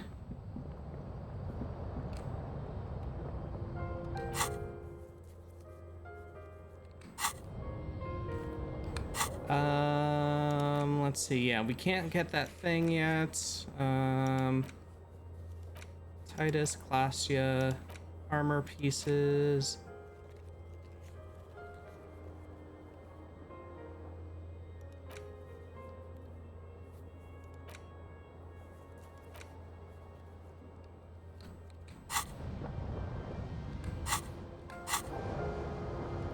Okay, let's check, I guess a couple... it's the ledger you found in the trash. Yeah, let's cabbage of read a papers hanging case from the file board. here. With the permeable, it takes about half an hour to piece one together, using the system you've devised. Which one do you want? Let's check out the square bullet hole murders. It would be very interesting to read about these, wouldn't it? I mean, there seems to be a square-shaped entry wound in the victim's forehead. Oh. She's been sitting there for weeks, on her rocking chair, with a square hole in her skull, staring at the wall, her mouth agape. But? That's all you got. From the half hour you spent piecing it together, all you know is the entry wound was square-shaped. You never found the bullet. And then another body showed up, also with a square hole in his forehead. Toxicology showed the entry wound was laced with an incredibly potent psychoactive substance called HUV4 nil. No street name. A sequence killer? Who knows? Those pages are missing. What next? All right, let's check the couch in an unexpected location.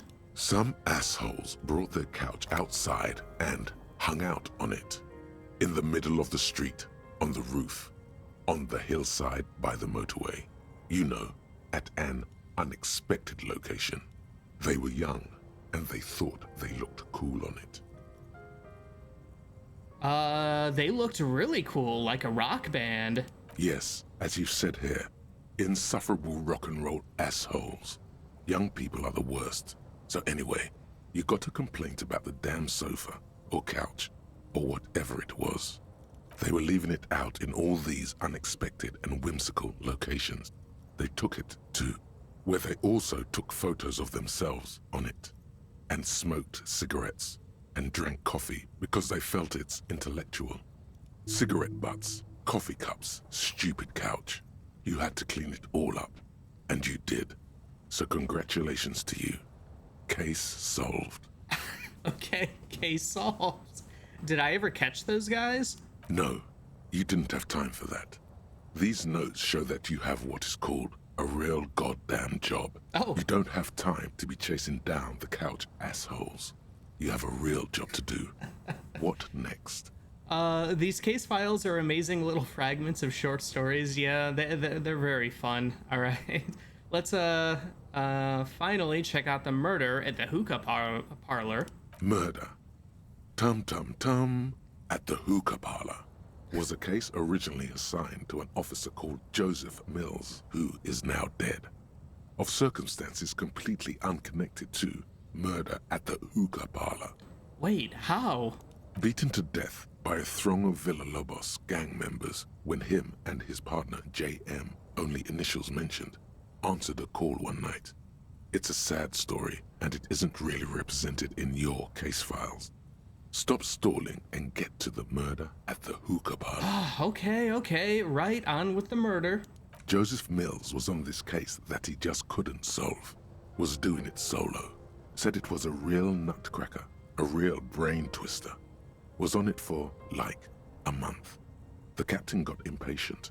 Shit or get off the pot, Mills. Mills didn't get off the pot. Not yet. He kept at it for a couple of weeks more, racking his brains, running with every theory, as outlandish as they seemed.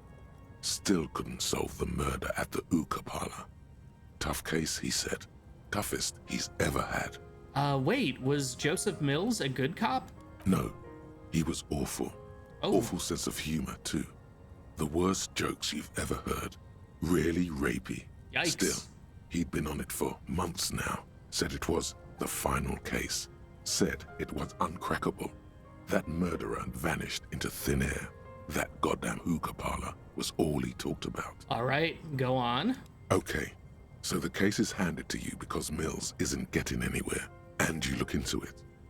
Here's the setup. A young man is found dead in a hookah parlor. You know, those places where you go and smoke bubblegum-flavored vapor all day. Oh, can you get high off of it? No, it's soot and water vapor. It doesn't do anything. All right, really cool. We're cool. Like those intellectuals who would take couches to weird locations. Yeah, really lame. Oh. So anyway, young man in his 20s found with his skull busted open, right on the floor of the hookah parlor, in the middle of the day. No one else is in there. Only client that day. In perfect health, too. Some kind of movie producer. No one enters. No one exits.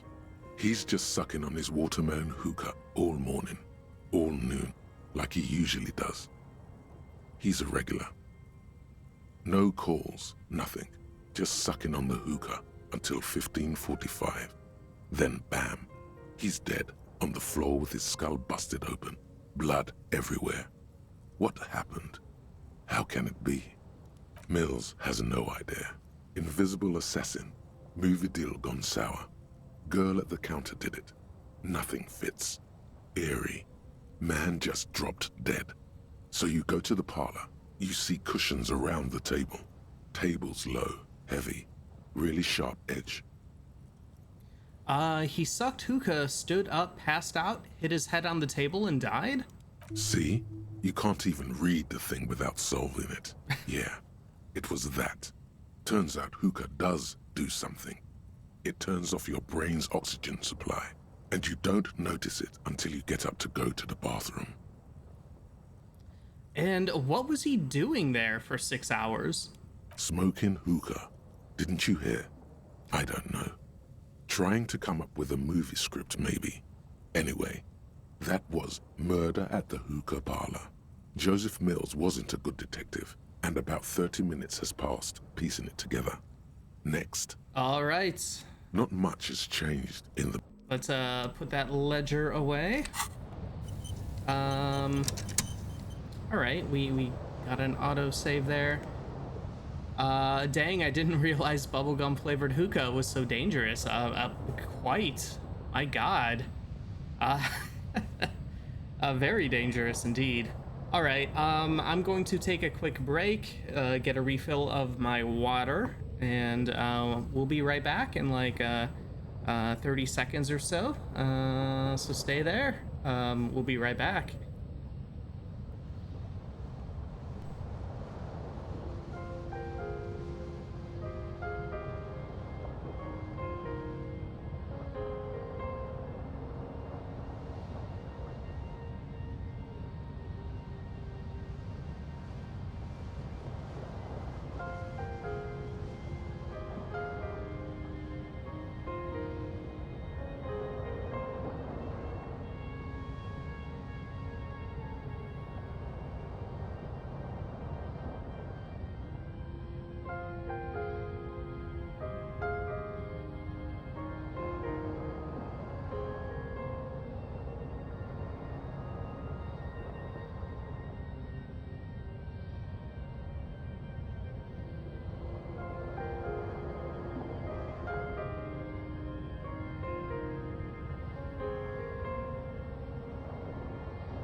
Okay, all right, we are back.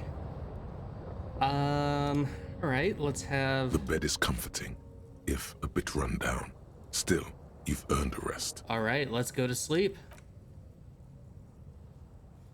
Across the room, the heating system hums its soft lullaby. The mattress feels soft and sheets warm. It only takes you moments for the world to fall away. Thoughts, baby.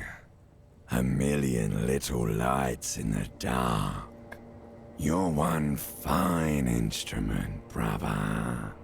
All those faces and all those names. All that laughter and screaming and scheming around. Every corner and every street. Recorded in you. Forever. On Faraday. Yep, spinning in eternity. On and on it goes. For untold hours. At the disco where you first asked her to dance. Rising. Rising. Above the dark curvature. The great wingspan of sleep. Studded with stars. Behold, there are millions of them down there. The first time. The last time. The smoke in her mouth. The plotted flowers. The faces turning, changing. What is it? It's the world, Harry boy. And you're made of it. Every day you're out there, you make more of yourself from it. I'm afraid you can't be unmade now. You can never forget this shit.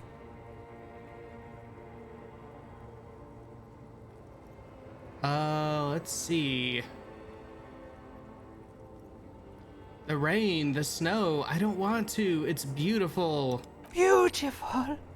It's stuck on loop, whirling, spitting out words and images. You're the son of the world again. Harrister, a ceaseless agent, picking up litter and old newspapers, collecting your little bubblegum wrappers and idiotic picture postcards. Meaningless keepsakes.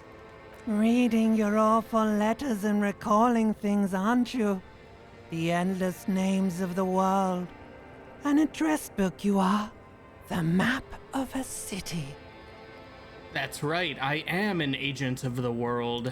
You'll go insane if you keep going like this. One more day, and you'll be in the loony bin. I just know you will. And for what, brother man? For the working class. Solving your little crossword puzzles. Doing your tasks. Crossing names off lists. Trying to become some sort of world detector. It won't make it okay. It won't put smoke back in her mouth. All right. Well, along with playing as a superstar cop, we are also a full communist, so we'll go with this. I'm building communism for all. This time, we won't fail. There he goes again. He's a real political animal, our Harry. He still doesn't see that it's the world changing around him. He's got no idea what he's in for. Why? 'Cause only love can break your heart. All right, let's feel the pillow under our cheek. Beep, beep, beep. The alarm is ringing, Harry. The disco circus goes on and on. You barely slept 3 hours last night. Oh, God. No, it's so true to my real life. Do it for the wind. Let's open our eyes.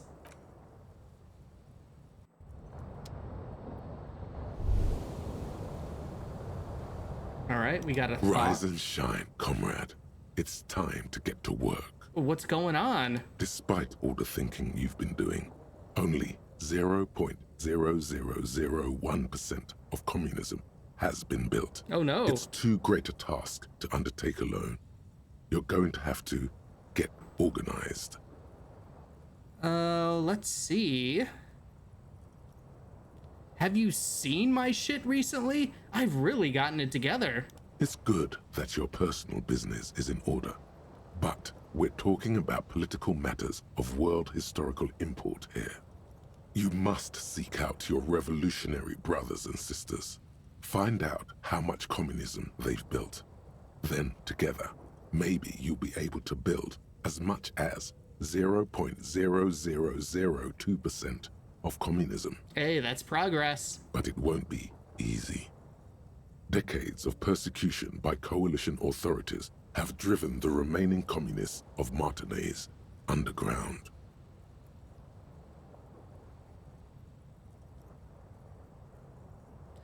Will they help me fire up Mazov's socialist sausage grinder?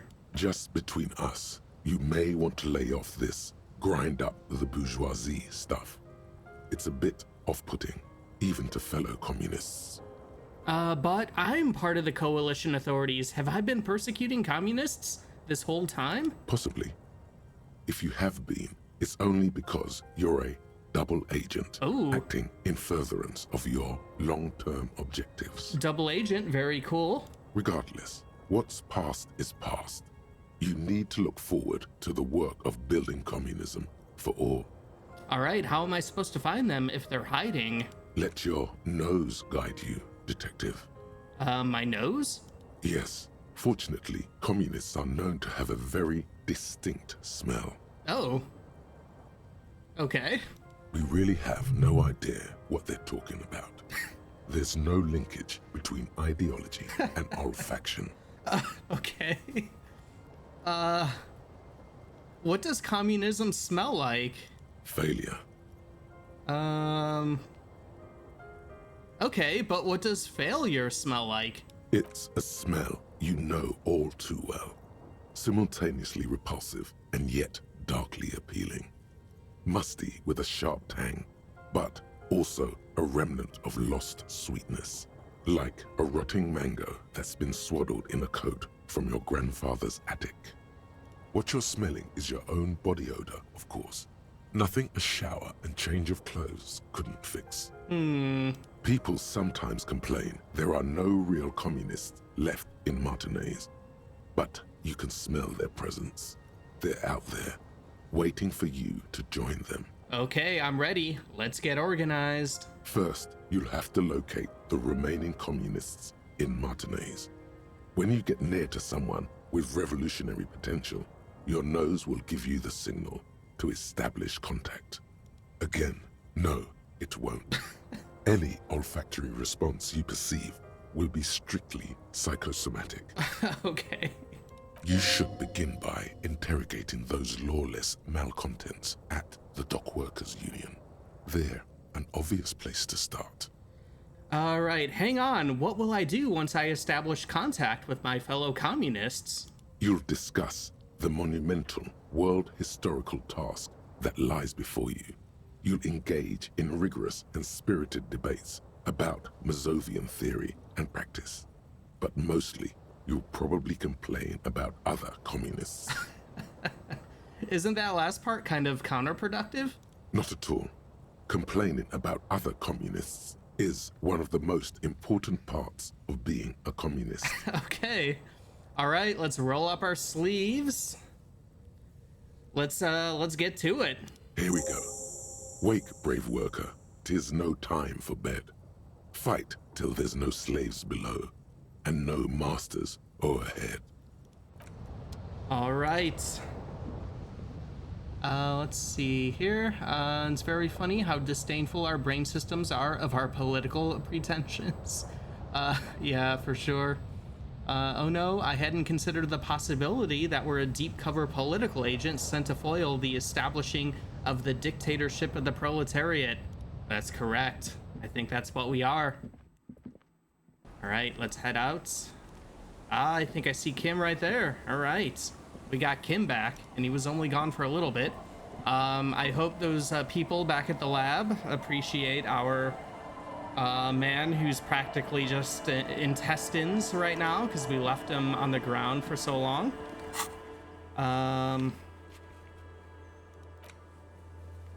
Yeah, let's try following that for a bit. Let's head over to downtown Martinez and go to the Union. I think Manana was a communist. Let's see if we can get anything additional from him. There. Do you smell that? Smell what? Can you not detect that inimitable whiff of dissatisfaction and restlessness? That sense that the world is in need of dramatic, even violent reordering? All right, let's close our eyes and take a deep breath. Can you smell it now? You inhale. The cilia along your olfactory epithelium tingle with excitement as they sift through the swirling morass of industrial odors. First come the smells of the agitated strikebreakers, layers of body oil and sweat, over-buttered meals pulled from bake-like lunch pails, the biting stench of lye soap. And then there's the slowly oxidizing metal gates, the scent of stale grease emanating from every crack. Everything in order, Detective? The lieutenant gives you a quizzical look. I'm smelling for communists, Kim. You're smelling for... You know what? I'll just leave you to it. Carry on, Detective. That's right. The lieutenant lacks your highly developed political olfactory cortex. The reek of communism is undeniable, and it's coming from that railing right there. You mean from Manana? Yes, now's your chance to establish contact. But be easy about it. Communists have been known to charge when startled. Okay. All right, let's talk to Manana.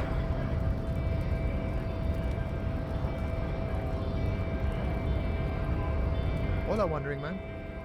How can I help you?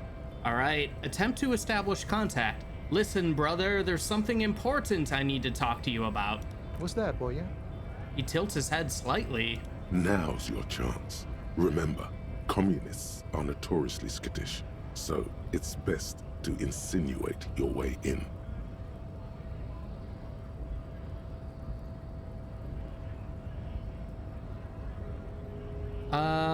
I'm investigating a peculiar smell, one with revolutionary implications. Could be coming from one of the jam lorries. Cargo's been sitting out for a while. He sniffs the air and looks toward the roundabout. All right, that didn't work. I'm looking for some people who know how to really grind a sausage, if you know what I mean. Have you tried a butcher shop? He looks at you with perfect equanimity. Okay, maybe it's time to abandon the subtle approach. It involves our mutual friend, Kras. Don't think I've ever met a Kras personally. Then again, I've never been to Gran. He narrows one eye at you. Okay, maybe it's time to abandon the subtle approach. All right, what I'm trying to say is I'm looking for communists. You know any? Comunistas, huh? Can't say that's where I thought you were heading with this. Not that I'm criticizing. It's good for a man to take his time and think about the whole socio-political world picture. It's certainly been an interesting development to witness firsthand. So you've given up copying and now you're hunting comunistas. Care to say why? Let's see. I'm not hunting communists. I'm trying to get organized by them. Oh, I see. He gives you an exaggerated wink. I wish I could help. Unfortunately, I don't know many comunistas. Are you sure? You smell just like a communist. Didn't realize you could smell communism. But then, I've never studied the subject. You can smell all sorts of things. Fear, disgust, desire. Not communism, though. Maybe it's not taught in any of your so-called universities, but there's definitely something going on here. Yeah, I agree, Rhetoric. There is clearly something going on here. Wow, this is quite a twist. Our Rhetoric skill is really taking the lead here. Oh yeah, for sure. And we have barely any points into it. But you know, I did meet a genuine ideologo a few months ago. Perhaps he's your guy. How did you meet him? It was late one night as I was leaving the harbor. He was waiting on the corner in a bright white jacket. Classic Sarameritian style. He asked me for a light. We shared cigarettes. Then he asked me if I ever thought about getting into some of the extra physical branches of communism. See, all this political chit-chat is just an excuse to rip tar with strangers. Let's say we just skip right to the good part then. Alright,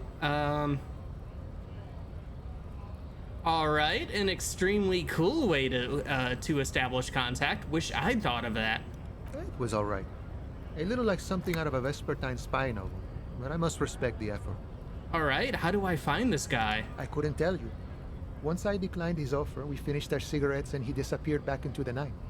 Just before he melted into the shadows, he turned to me and said, "Remember Dobrava and Abadanais."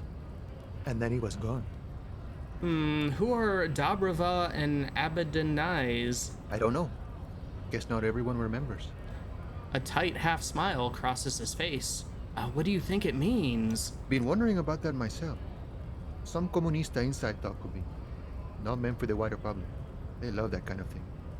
You'd have to ask someone who knows this ideologo personally. I have to say though, it sounds like you found yourselves a proper hunt. The man whispers a jaunty tune. A coastal breeze ruffles his hair. Alright, good talking to you, gotta run. While we're over here, let me just check in with Everard real quick. I don't know if we'll have anything additional from him about that gun. I can't remember if we have to complete that thing with the paper that we got first or not.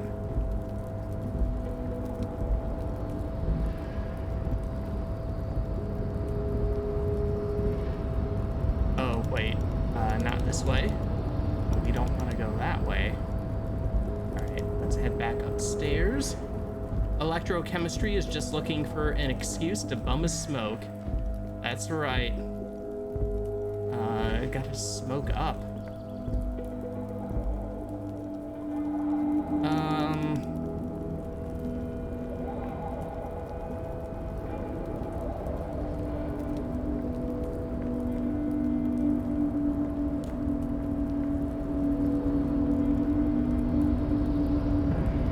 Oh wait, no, that was the right way. I don't know what I was thinking. You're back before the cargo container. Its drawer has not lessened since you were last here. If anything, it seems to have grown slightly. All right, well, Rhetoric has been so nice to us recently, but we only have a 3% chance with this. +1, been in the world for 2 days. +1, been in this world for many days. All right, impossible Rhetoric check. Persuade the door to open. And, as it's always been, it's impossible to open a container with rhetoric. Maybe you're losing your mind. No, we're not. We just don't have enough points. We need more Rhetorics.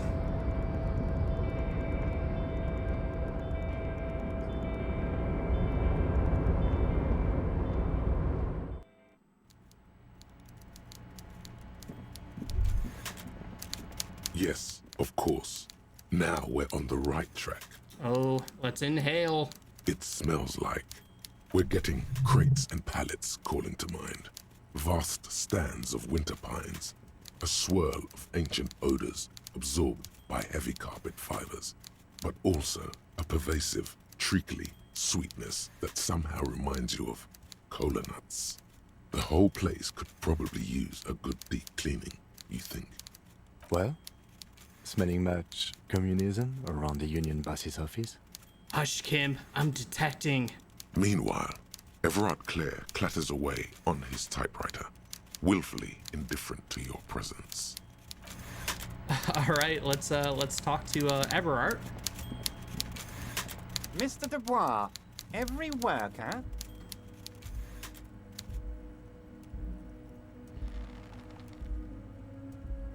Oh gosh, I'm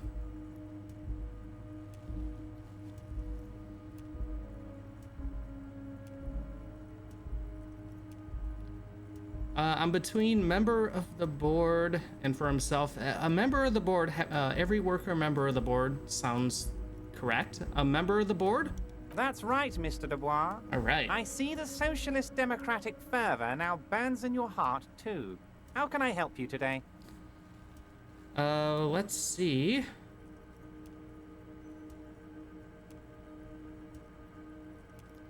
I'm looking for a cell of underground communists. Can you help me? Mr. Dubois, really? Do I look like a man who has time for underground communists? I'm as above ground as it gets. He's got you there. You've got to be 10 or 12 meters up, at least. Another failure from logic. That's all you're going to get out of him, it appears. Now, was there anything else you wish to discuss today? All right. I finished investigating the local drug trade. Ah, yes. Your side investigation. Thank you. You've got some spirit clearing up phony drug accusations alongside this murder. I'll talk to the mayor and see if I can get you the key to the city, Harry. Now let's talk real business. Everard is something but a communist. He ain't. But that might not matter to our communist cop. Yeah, Everard might say he's a democratic socialist or whatever, but he's clearly very corrupt. But we don't care. He's our hero, after all. Let's see. I did it, Everard. I made it even shadier. What? The big man looks at you surprised. The brew! The shady brew.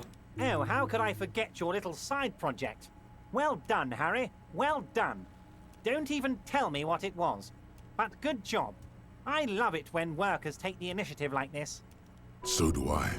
That's one tasty brew. You should drink some right now, if you can. All right. Let me exit out of that. We'll save. I don't know if we can just progress Mr. this Dubois, now, with lying about getting the signatures. For you today? I mailed the signatures you asked me to get. Lie. No, you didn't. I know the mailman, Harry. I know everyone and everything that happens in this town, and I know there's no letter in that mailbox yet. Just like I know you'll get it done. Once you stop horsing around, let me know when it's done. All right. By all means, Harry. What's on your mind? Anything about the murder? Most certainly, Harry. No. By all means. All right, we're out. This is not a fishing rod, is it? It's... All right. Sure. Let's get out of the harbor area.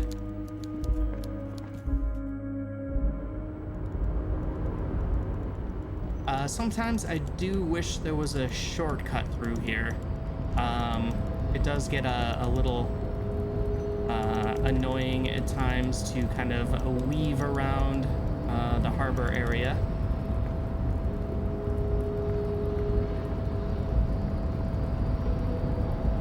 Especially at this point when we're just wanting to talk to Everard.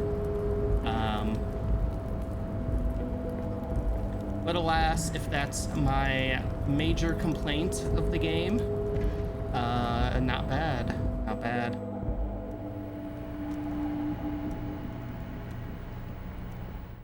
All right, well, our search for communists hit a little wall there with Everard. But I guess we'll see. Wait, no, Harry. Downstairs. There you go. keep going.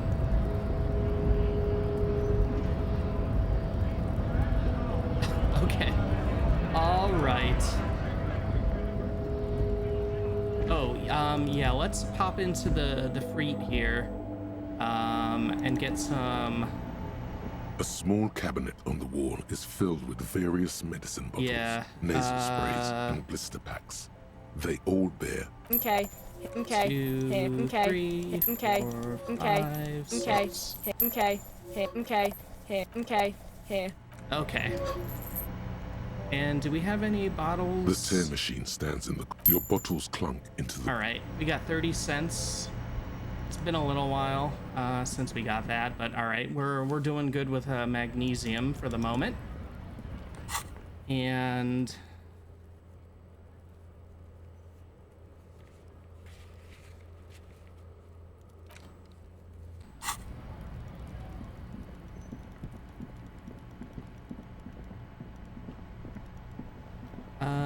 let's pop in here real quick. There's something about getting the whole story from Titus. Wait. No. Something about this bunch doesn't smell right. What do you mean? Aren't they Everarts guys? They are, but they don't seem too keen to talk with you, do they? No, they don't.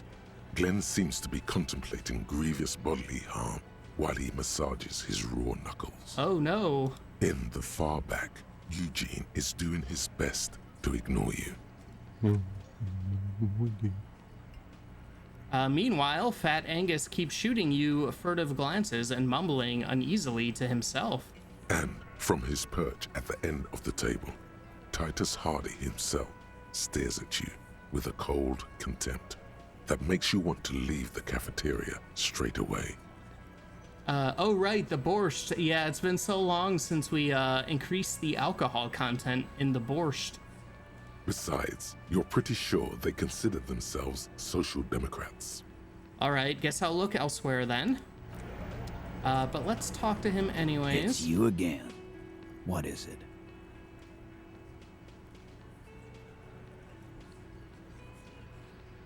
Okay, that's locked. That's a rhetoric check.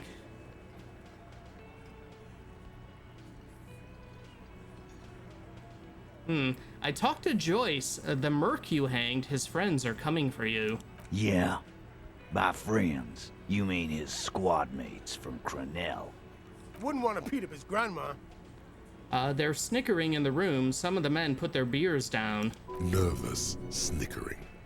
There's a rush of adrenaline present. Yes, they are forming some kind of tribunal, and they're coming for you. This is what happens if you take the law into your own hands. Other people start doing it too. Let them come. The Hardy boys are right fucking here. You heard the man. Right here. We're armed. We got the whole district behind us, and Glenn. Glenn is fucking crazy. Oh shit. Yeah. A well-oiled murder machine. He punches Blondie on the shoulder. The mood is on the rise. They're feeling confident, ready to punch out the whole merc platoon. The mercenaries are armed with automatic weapons. We got weapons of our own. We got Ister 50s, Zeelagers. Glenn's got a knock cannon at home. Well, if Glenn has a knock cannon at home, I guess you'll be all right. Will they pierce ceramic armor? I guess we're gonna see, aren't we? See what? That they don't? Yeah, like you've been up against ceramic armor. He takes a sip of beer to bide his time, then tries to get the last word in. You haven't even seen the whole suit, right? I've seen the whole fucking thing, and it didn't make him immortal. Alright, well, Joyce said they've gone rogue. Nobody is controlling them. Big fucking surprise. They hire psycho scum, arm them to the teeth, and let them loose in the city. What do you think is gonna happen? He's really prepped himself up for this. He has to keep the fear in check.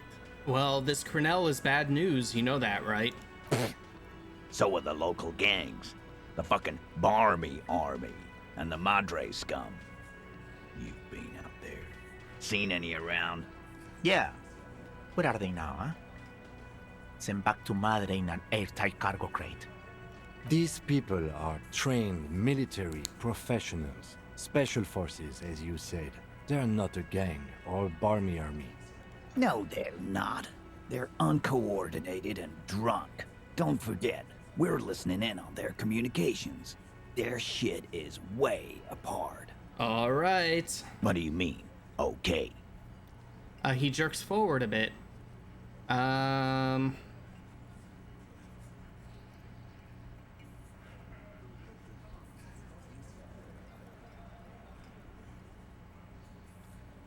All right. Well, I mean, okay. I'll be on your side when they come. Yeah? Just try not to get in the way when the whoop-ass flies open.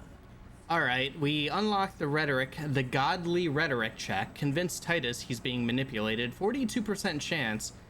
Let's see if we can get lucky here. I don't know what went wrong the last time.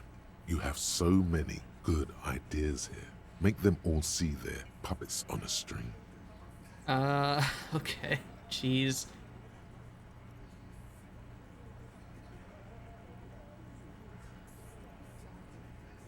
All right. I'm gonna tell you a little story about Kim here. What fucking story? A story that fits the occasion, of course. I invented a wonderful allegory for all this. Okay, rhetoric. This better be good. No, there is no story.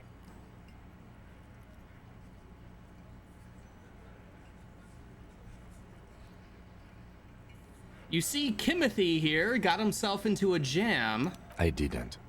Let's not do stories. Let's do questions. No. Don't listen to him. This is gold stuff. Now let's get didactic. Kimmo got to thinking he couldn't trust this bad chick because she was hot. So we asked her to lie for him. She promised she would, then ratted him out, almost cost him his job. So you got played, huh? Titus glances at the lieutenant. Good. You got his attention. Now reward it with a metaphor. All right.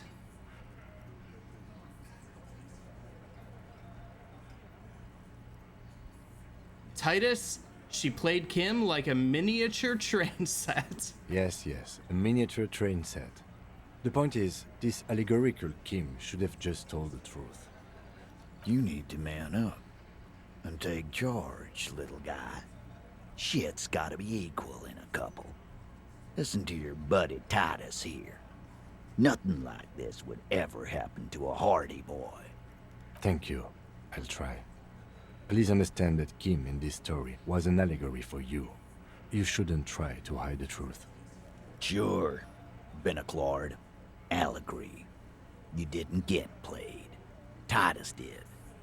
I'm gonna do you a solid and change the subject, okay? Okay. A man like Titus is way too confident to get that analogy. That's true. It wasn't our failure in rhetoric. It's all Titus's fault. This man would rather live in a fantasy world where he isn't a complete loser. You need to be more forceful the next time. All right, let's take off. Kimothy, that's right. Like Kimothy. Alrighty, let's head outside here. How are we doing on our points here? Yeah, we still got a little ways to go. No, that's not what I wanted to hit. Let's head back to the shacks.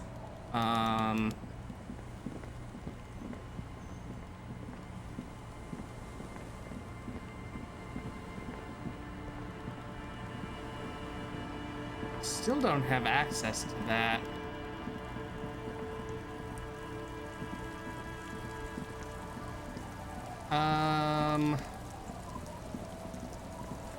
The scruffy-haired little boy. Okay, I can't talk to them. Still don't think there's anything new with this kid. Lester. Bye. Bye. Is that the phasmid? Oh. It looks like the phasmid, leaning against the wall. Oh no. Wait. What if this is the fishing rod situation all over again? Oh, that's what the fishing rod thing was all about.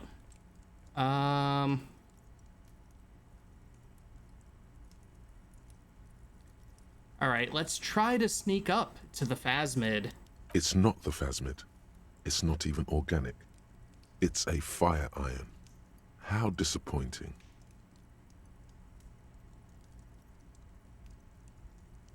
I can't believe it. Right? You'll have better luck next time, though. The phasmid, finding it is your destiny. Alright, give the dream of discovering the Insulindian phasmid a rest for now. What is up with the fishing rod? I don't get that at all. I didn't get it at first either, but now I get it with this scene.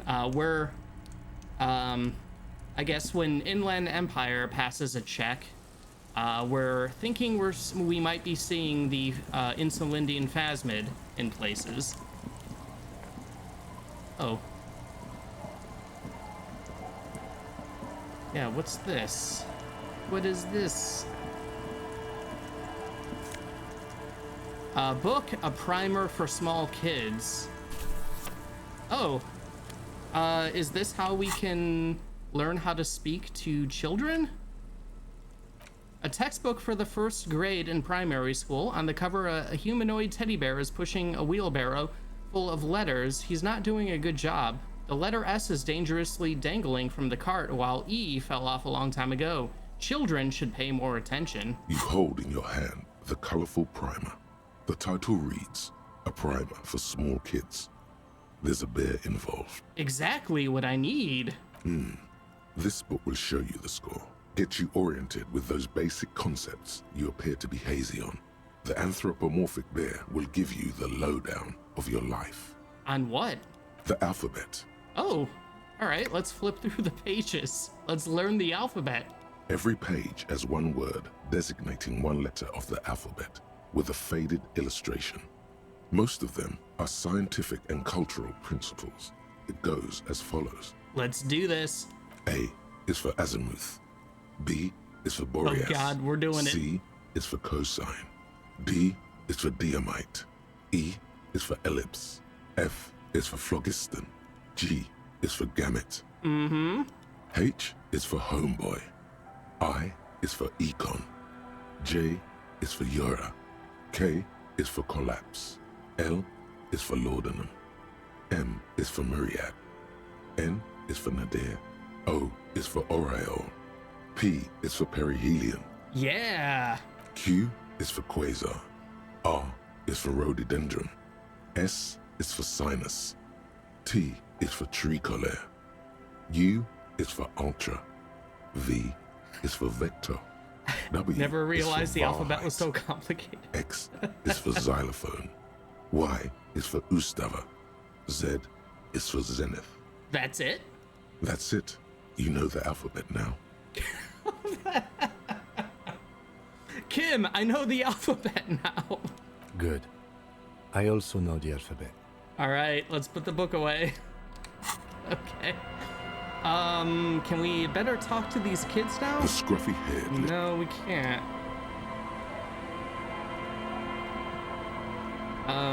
Oh, wait. No, where did that window go? All right, there we are.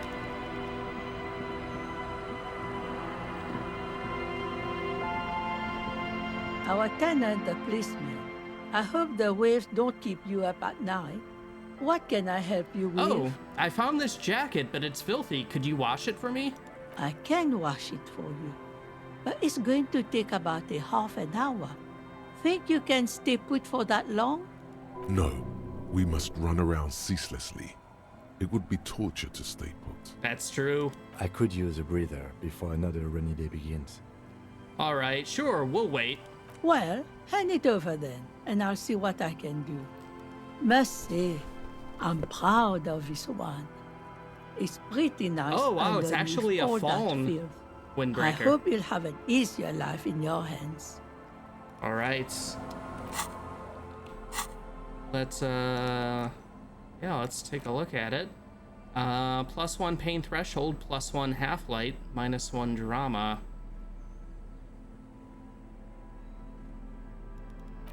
I think we'll just throw that on. It seems good. We're looking a little, well, I guess not as wacky as we have been, but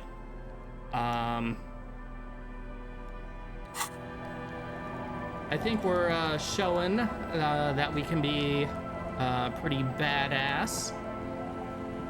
I guess Kim already knew the alphabet. I know. Hi, officer. A woman in a raincoat stands on the quay, considering an overturned boat. A sword in a scabbard hangs from her hip. Factory balanced. Bakelite and stainless steel. Anything I can help you with? Let's see. That depends. Where are we exactly? A fishing village on the seashore. This place doesn't really have a name.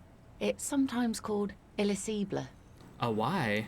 The sign on the street leading here is illegible. Has been since they built this place.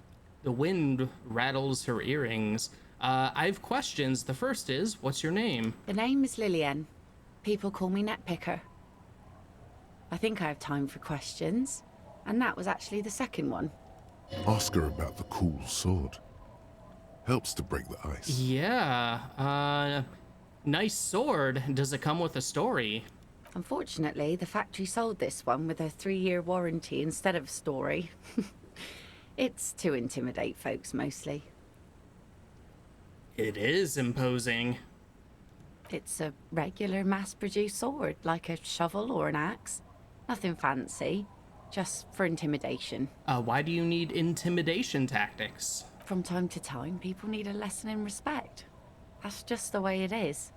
Back in the day, I caught the eyes of many men. And believe me, men need a lesson in manners from time to time. Let's see. Can I borrow that sword? No, I'm afraid not. Tempting to confiscate the blade I use to keep these animals in check. You would put me in an early grave. Is she flirting with you? A little? You think she might be. Oh.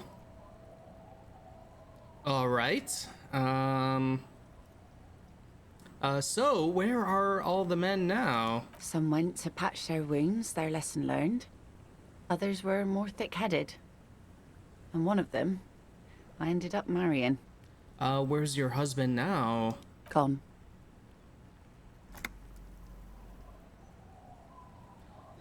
He disappeared? Sounds like a missing persons case. It absolutely does not. We are not going to look for him. Oh, yes, we are. No. There's nothing to find. He's dead. Lost to the waves. He died? Was he murdered? The lieutenant shakes his head again. Yeah. By himself. Inadvertently. He never respected the sea. Went out there drunk like a skunk, and sure enough, one day, he didn't come back. Now, before you tell me how sorry you are for my loss, know that it was 4 years ago, and I've moved on. There's only so much mourning you can do for a drunk with sinewy muscles. She really likes those muscles, though. It's in the way she pronounces sinewy.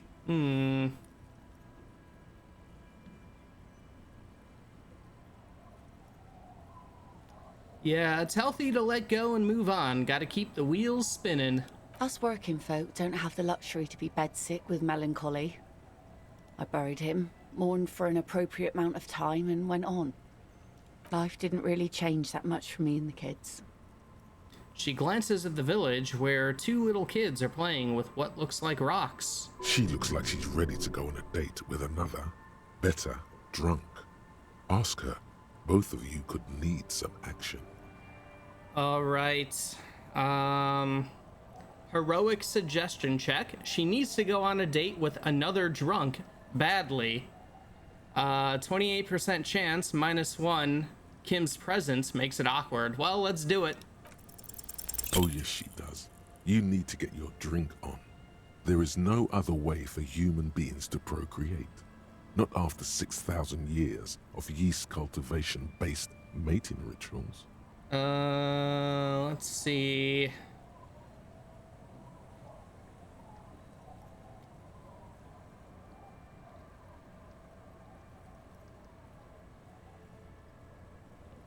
Oh, God. Oh, suggestion. These are all bad.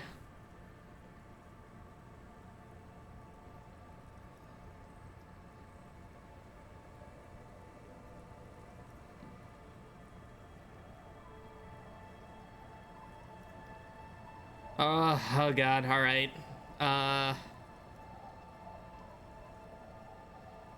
Since the dawn of mankind, Al Ghul has watched over the reprocreation of our species. Lay with me. Let's celebrate the ghoul. Now, there's a whole shipment of big words. May mankind be plentiful, I guess. Can I get back to my nets now? She doesn't even understand you asked her out. Perhaps you're too sober to pull it off right now.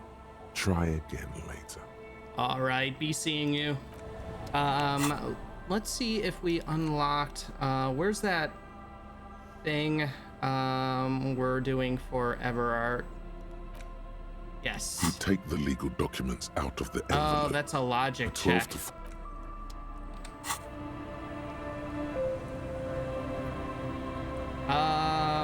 Well, I don't think we're gonna get it, so...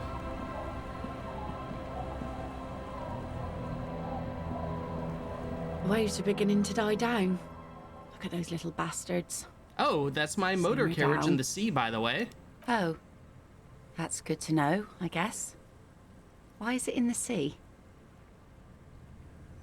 An official investigation has been launched by me to determine that, ma'am. That's great.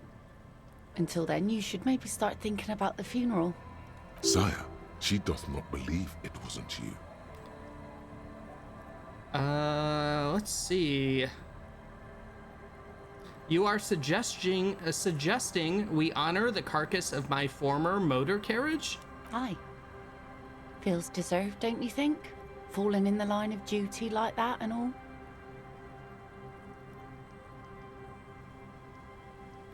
What an odd thought. Maybe I should. Why odd? Our things are a part of our life world. They're made with our human sweat and they share human history. We should care about them as we care about humans. To some extent, at least. All right, I'm in. But organizing a funeral takes a lot of time and effort, doesn't it? Oh, yeah? You won't even be able to get it out of the water before early June. And where are you going to bury it? Who to invite? What music to play at the wake? Take it from someone who's been through a few funerals. It's easiest to just leave them there and let nature take care of it. That's all we have time for right now anyway. Come back here in June and see how you feel about it then. It's not like it's going anywhere. Let's see. It's a pity we don't get to do more frivolous side activities, like rejuvenate the doomed commercial area, or... Yes, that is a pity. But for now, let's focus on the things we do get to do. Like the murder investigation, for example. Alright, let's just get the signatures, I guess. I've never done it legitimately. Are you? This says by signing, I agree to living with construction noise.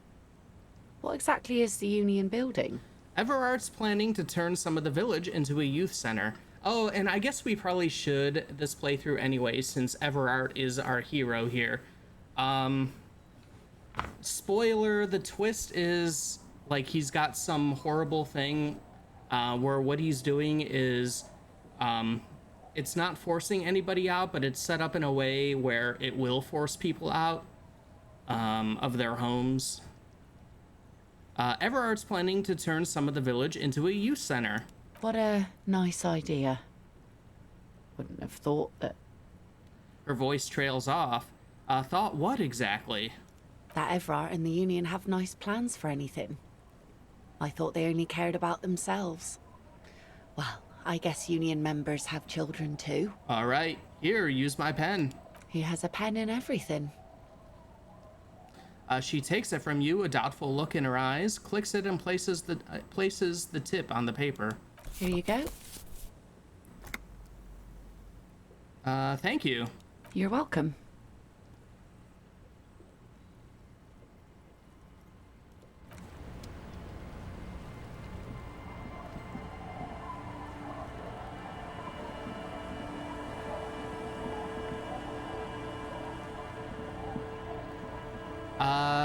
Let's see. When I first saw that she had the fancy sword, I figured Lillian was not what she was presenting herself as, and that she was a member of the mercenary group.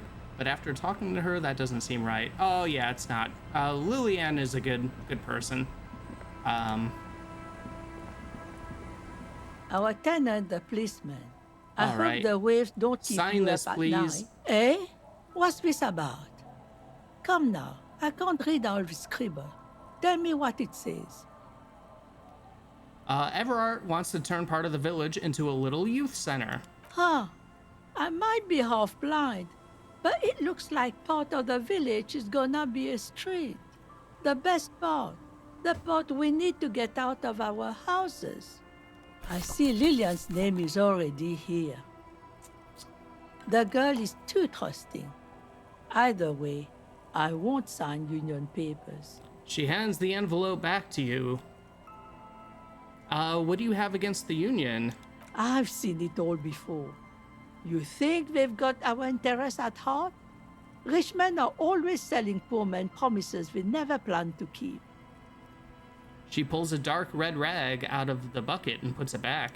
Then the poor get pushed out of their homes and the rich get a little richer. That's the way it goes. So no, I don't trust the fat man, and neither should you. All right, legendary suggestion check. Convince her to sign Everard's document, 83%. +1, Harrier's a good name. +1, trust the tenant. Logic and reason won't work on this old bat. Oh, jeez. Better go for shameless emotional manipulation. What's the grandmother's deepest vulnerability? The grandmother card will do the trick. Last chance to turn back. Let's see. What's gonna happen to Lillian's kids? The twins and little Lily? What do you mean? What's going to happen? They are gonna grow up, of course. I raised my own kids in this village, and they are doing fine for themselves. Are they here now? No, they moved to Faubourg for work. And what do you think Lillian's kids are gonna do when they grow up? Well, I imagine they'll grow up and leave too. You've got her. Now just reel her in. And then what? Then? The old woman exhales. She stares at the ground, unable to finish the thought. You have her. Now twist the knife. Wait. Let her come to it herself. Oh. Yeah, let's say nothing, instead of calling it a dilapidated shithole. I don't believe the Fat Man's Youth Center is going to change anything. But what other choice do we have? It's not like the coalition government is coming to save us. That's right. I won't be around much longer anyway. Not with the dampness in my bones. If they want to take a chance, who am I to stop them? That's right. You gotta put the kids first. Aye, we do. We do. But how do we do that? You can start by signing these papers. I've got a pen right here. Reluctantly, she takes the pen from your hand, scribbles her name on the line, and hands everything back to you. See that you didn't just get us all screwed. I might be half blind, but I have a good memory for treachery. Yeah, well, all of that being screwed will take place after the game, so I guess we don't care. Let's go mail it. All right. Yeah, we got that unlocked. He plans to muscle you out with construction noise. We'll just... No reason to rub that in. Let's see. We talked to Lillian. The scruffy-haired little boy yes. kicks a stone while the other watches him do You must be Lillian's twins. This one doesn't say anything, kicking the concrete with his worn-out sneaker. Lily's our mum. Explains the other one, tongue still lolling out of his mouth. I already said that. The stone kicker laughs suddenly. His head is too large for his shoulders. The other one laughs as well. The stone kicking isn't even of very high caliber. Anyone can do that. Man, children are stupid. The scruffy-haired little kid laughs as though in agreement. You're stupid. The other one tells him, suddenly very serious. All right, okay, how about the policeman asks you something else now? Okay. Well, that's it. All right. Let's see. Did we unlock the info because we talked to Lillian here? Mister, what were you doing in my fireplace? Oh, there was a phasmid in it. I was trying to catch it. Oh. Okay. She nods seriously. Are you Lillian's daughter? Yes, I am. Little Lily. You know my mom? Yes, we met earlier. That's nice. My mom is great. She's never angry or anything. Bye! All right. Guess we're not getting it. I guess we won't get that other piece of armor this game. That's sad.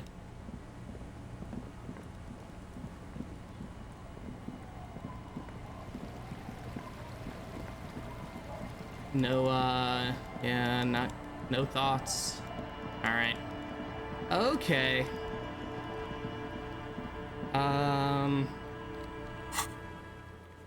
Oh, all right. I guess before we continue that way, let's go mail this. Talk to Everart, see if that progresses the gun situation. All right, there's a mailbox right here. The dented yellow mailbox greets you with its graffito, bullet holes, and an RCM sticker. I knew we'd get to use this mailbox for something. Yes, for sending mail. All right, let's drop the envelope in. You drop the white envelope in the darkness. It lands with a soft thud on what sounds like a couple of letters. About a week's worth of mail as collected in there. They'll empty this very soon. Let's go back to Everard. This better be worth it after what we did. All right. Back to the Union.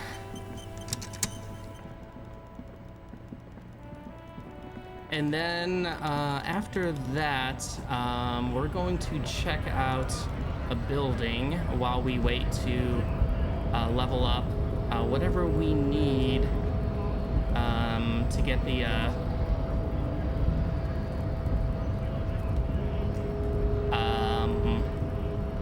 filament or whatever for Suna.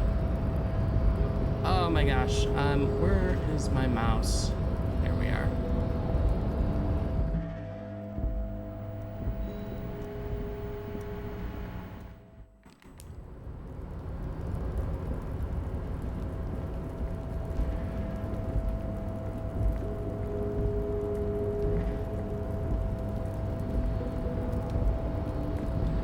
Oh, yep, go downstairs, Harry. There you go.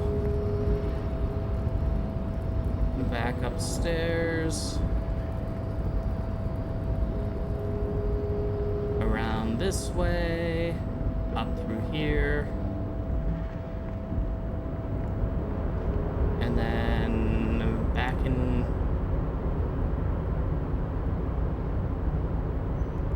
Back in there.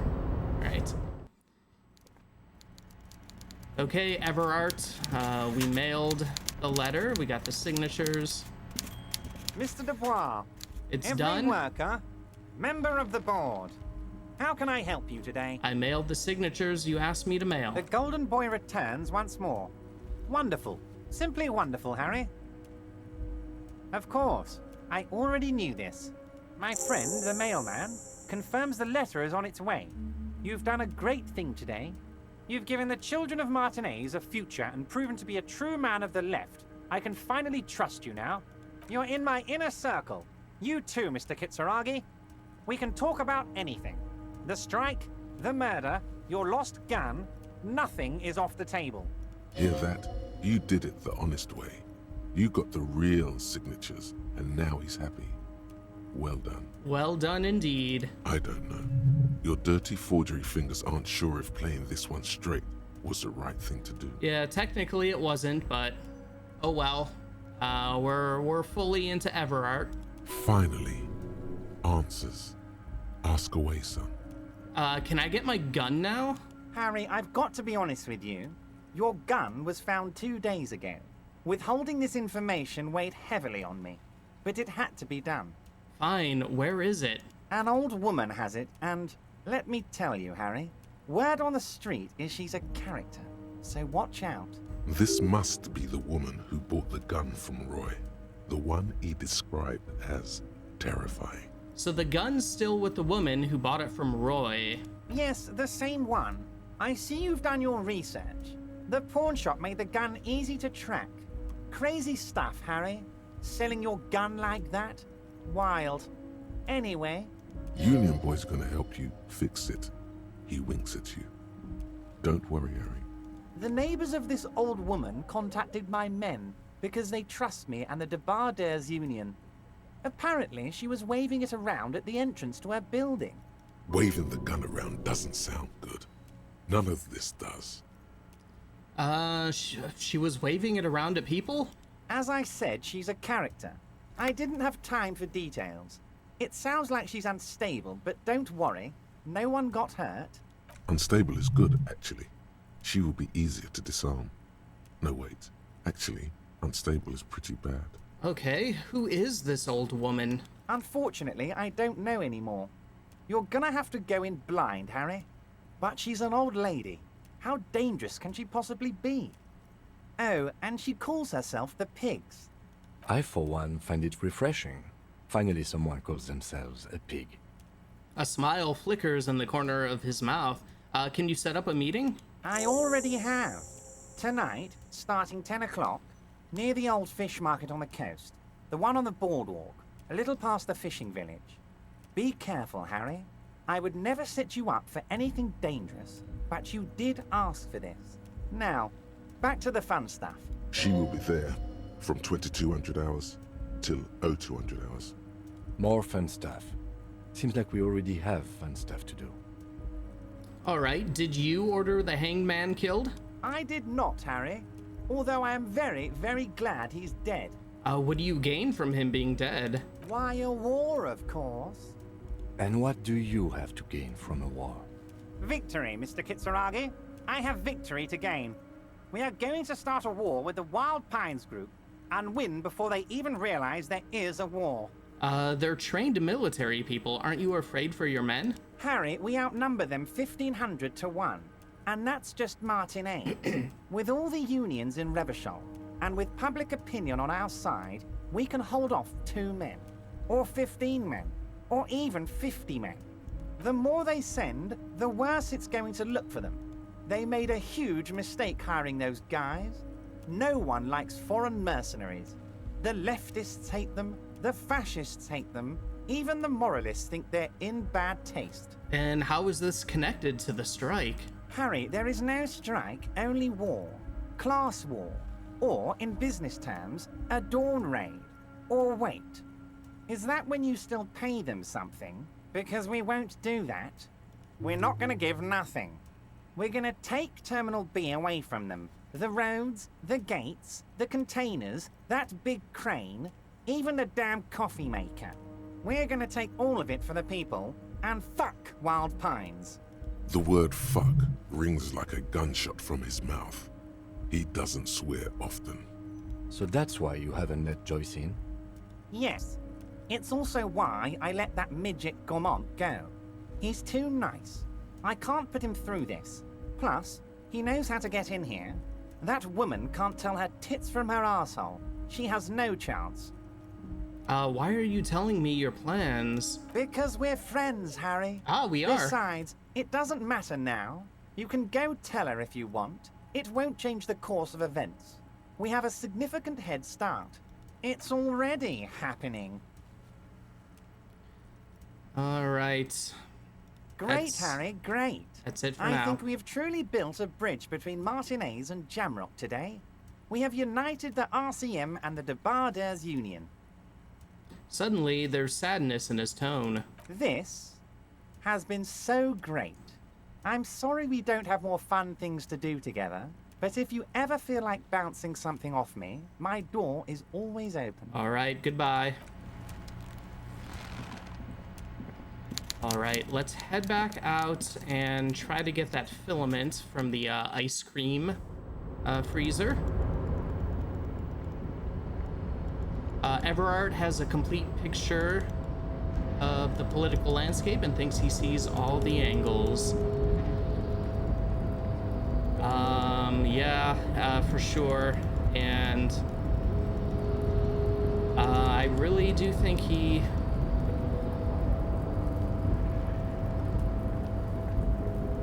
Yeah, I think he's right, though, too. Like, he's gonna win. Regardless of what we do.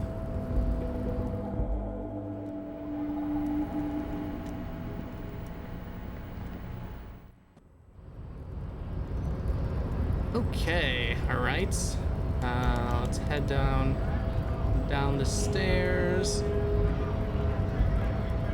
and back to the doomed commercial area. Yeah, let's keep running.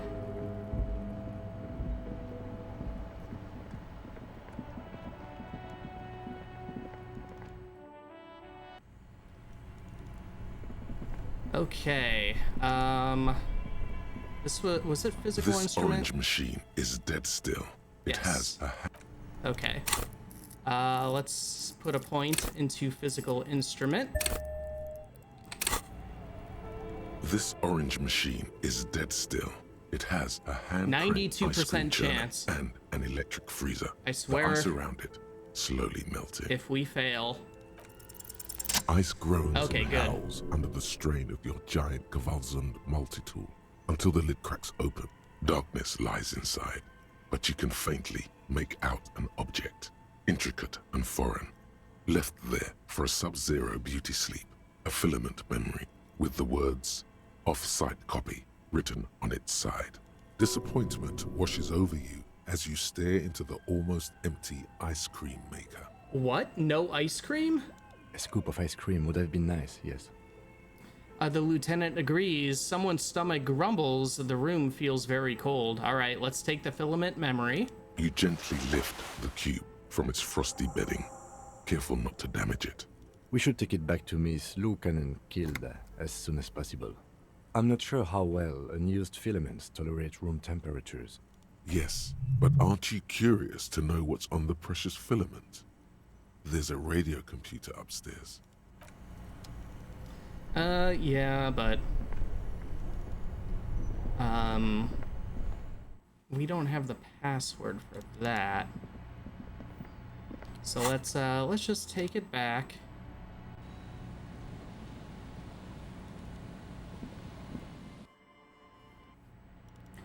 All right, Suna. We got your filament. Yes, what is it? About the off-site copy you asked me to bring. Yes? I brought you the filament. Thanks. Looks like it's the one. What's gonna happen now? Now, I'm going to print it out to see what's left of it. She's already inserted the filament into the radio computer's core, ready to close the door. What are you even hoping to find? I have a theory. Lintel was able to divine the location of the anomaly from this broken copy. I want to repeat their calculation, only this time with better equipment. Watch. What an intricate display of failure. The paper starts filling out with ink, soaking it in a gleaming blackness. Not a single line of data stands out. This is wrong. Machines shouldn't behave like that. Okay. Cold sweat trickles down your spine. This is spooky as hell. All right, let's play it cool. Now what? Sona doesn't reply, her hands running over the printout. She's looking for something. For her morning star. Eyes scouring the millimeters. Here. I found it. Where? Hold on. She's behind the keyboard now, typing in some numbers that only she understands. The terminal beeps, and the light inside starts pulsing like a glowing heart. All right, let's say nothing. Just give me a second. I'm almost... She clocks up her typing speed. I've never witnessed a programmer work before. Done. I've got it. I found the location of the anomaly. There's joy in her voice as she bumps her fist into the air. All right, we'll be nice. Oh my god, congratulations. Thank you. She yells back with a grin. Time for a celebratory drink, perhaps. Just a thought. Okay, thanks, electrochemistry. So where is it? Where is your 2mm hole in the world? There, in the swallow. She points at the other end of the church where a group of water bowls forms a ritualistic arch. Think you can help me again? She tilts her head, eyes sparkling. Sure. I need you to go move those water bowls for me. I need to double check my calculations. You like moving things around. Moving things around is calming. Sure is. Just walk over to the circle and follow my instructions. Move the third bowl 2 centimeters to the left, and the fourth bowl 5 centimeters to the right. This should do the trick. Sure, no problem. Thanks. All right. Let's move these bowls.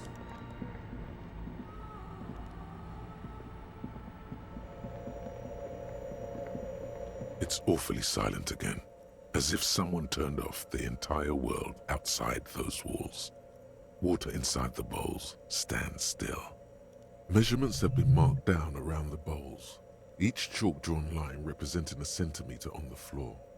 Oh boy, this is going to be good. All right, let's move the third bowl from the left 2 centimeters away. It moves like a ghost without creating a single trace of sound. And the fourth bowl from the left 5 centimeters to the right. Some water spills out of the bowl, wetting the floor. I wasn't expecting Suna to need our praise, but she seemed to be into it. Heck yeah. The lead programmer sends you an encouraging thumbs up from across the hall. Time to run back, or maybe walk. This is a sacred place, after all. All right, well, let's run. We're not a moralist, but we are fit. Yes, what is it? All right, I moved the water bowls to the right position, just like you asked. What's next? Great. Everything should be aligned now. She stops biting into her chapped lip. Okay, let's get this party started. Yeah, let's do it. Now the only thing left to do is to unmute the headphones. If we got the location right, we should then be able to hear whatever sound this anomaly makes. Let's see. Isn't it just gonna be silence and nothing else? I don't know. That's what I'm scared of. I don't know. It could be anything. I mean, what sound does the nothing make? How can you even listen to something that doesn't exist? She turns to face you, the mainframe throwing shadows on her chin. What if silence is only what surrounds it, but the swallow itself is... She grows silent, her face very pale in the cold light of electricity. Yeah, you're overthinking this. Maybe. Maybe I'm just tired. It's scary, but we just have to face it. Yeah. You're right. Let's do it. She puts on her oversized headphones, ready to press unmute on the keyboard. The lieutenant takes a step back. And then, nothing. Nothing happens as Sona Lokanen-Kilda presses unmute on her keyboard. Nothing but silence. You can hear some small animal cross the floor in the chancel. It's that quiet in the sanctuary. All right, let's say nothing. She doesn't talk. Her eyes closed and brows knitted together in a state of deep focus. One hand cupping the headphone. Well? Damn it. She lets out a loud sigh before tearing off her headphones. She's still avoiding your gaze. All right, come on, did you hear anything? No, of course not. Nothing happened. Let's move on. What do you mean nothing happened? Did you find the swallow? No. She rests her face on her hands, massaging her forehead. No. My hypothesis was wrong. According to this, I should have heard something, if I got the coordinates right. Like I said, silence is only what surrounds it. But this is just another failure. Silence sounds like silence. That's all it is. You can try on the headphones. See if you can hear anything. But don't get your hopes up. All right. Legendary perception, put on the headphones, 83% chance. Everything disappears. All right. You are draped in silence like a drowning man staring into his puny little headspace. And then the pressure changes. What does it mean? It feels like flying on an aerostatic, or when your ears pop, or like a subtle difference in the atmosphere, a weather change hanging in the air. What if the sound you're looking for is too low for you to hear it?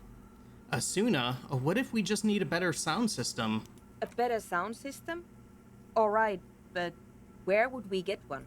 Suddenly, a rhythmic beat permeates the walls, causing a small patch of decorative stucco to crumble onto the wooden floor. They should really allocate some renovation funds to this place. Murmurs the lieutenant, inspecting the damage done to the arabesque. No. What they really should do is shut down the disco men for disturbing neighborhood peace. Yes, but they could help with the speakers. You mean the speed freaks?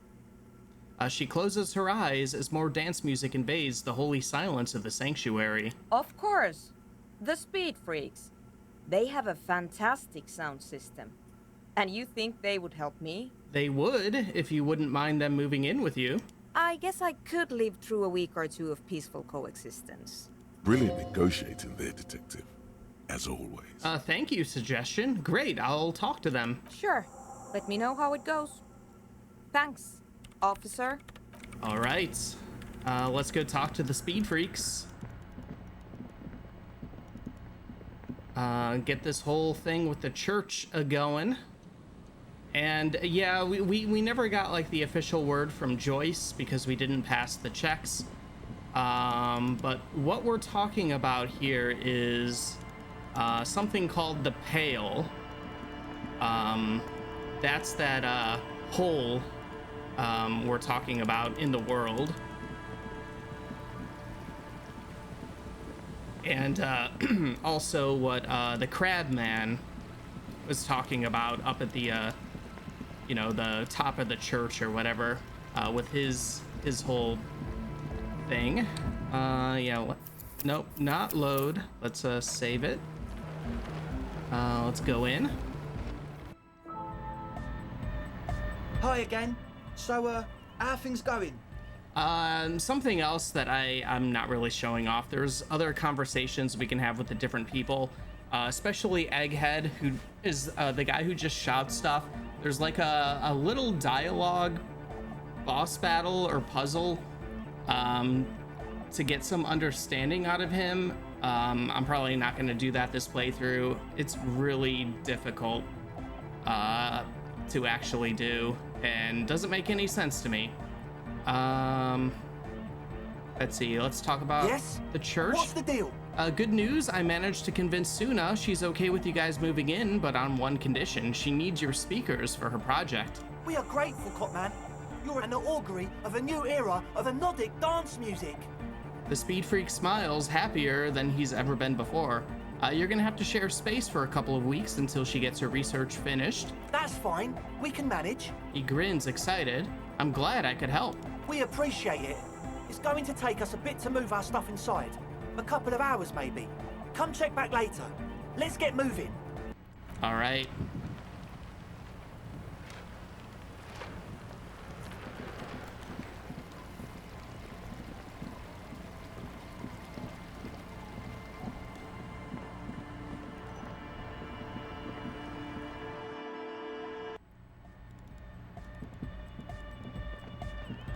Okay, let's do it. Yes, what is it? How's the project going? I see that your neighbors have moved in, but all I hear is Anodic dance music. What? What did you say? You can barely hear her over the thumping bass of Anodic dance music.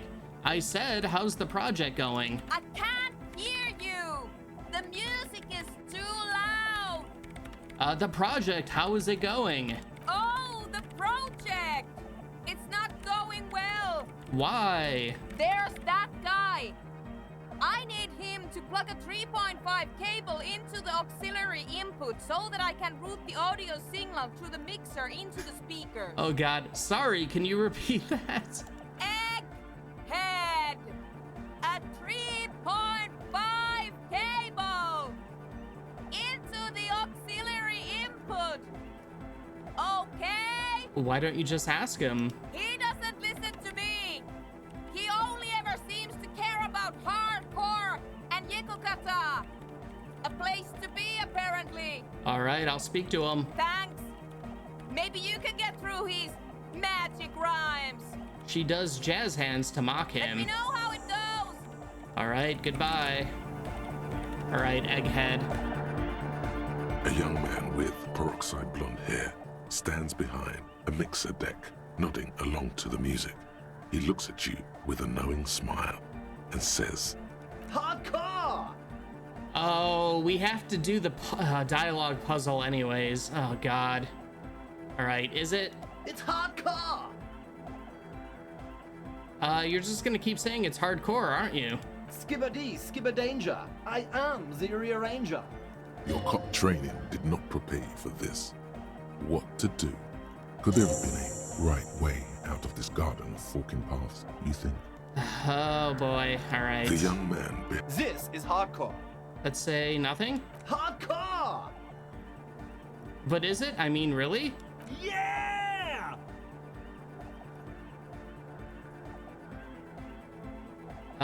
You could say yeah and say random things all day long, but the track still doesn't sound all that hard to me. Spinning out lyrics since the day I was born.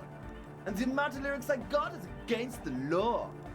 Alright, we failed. Back to the heavyweight jam. Hardcore! Okay. Hardcore! Let's still say nothing? Hardcore to the mega.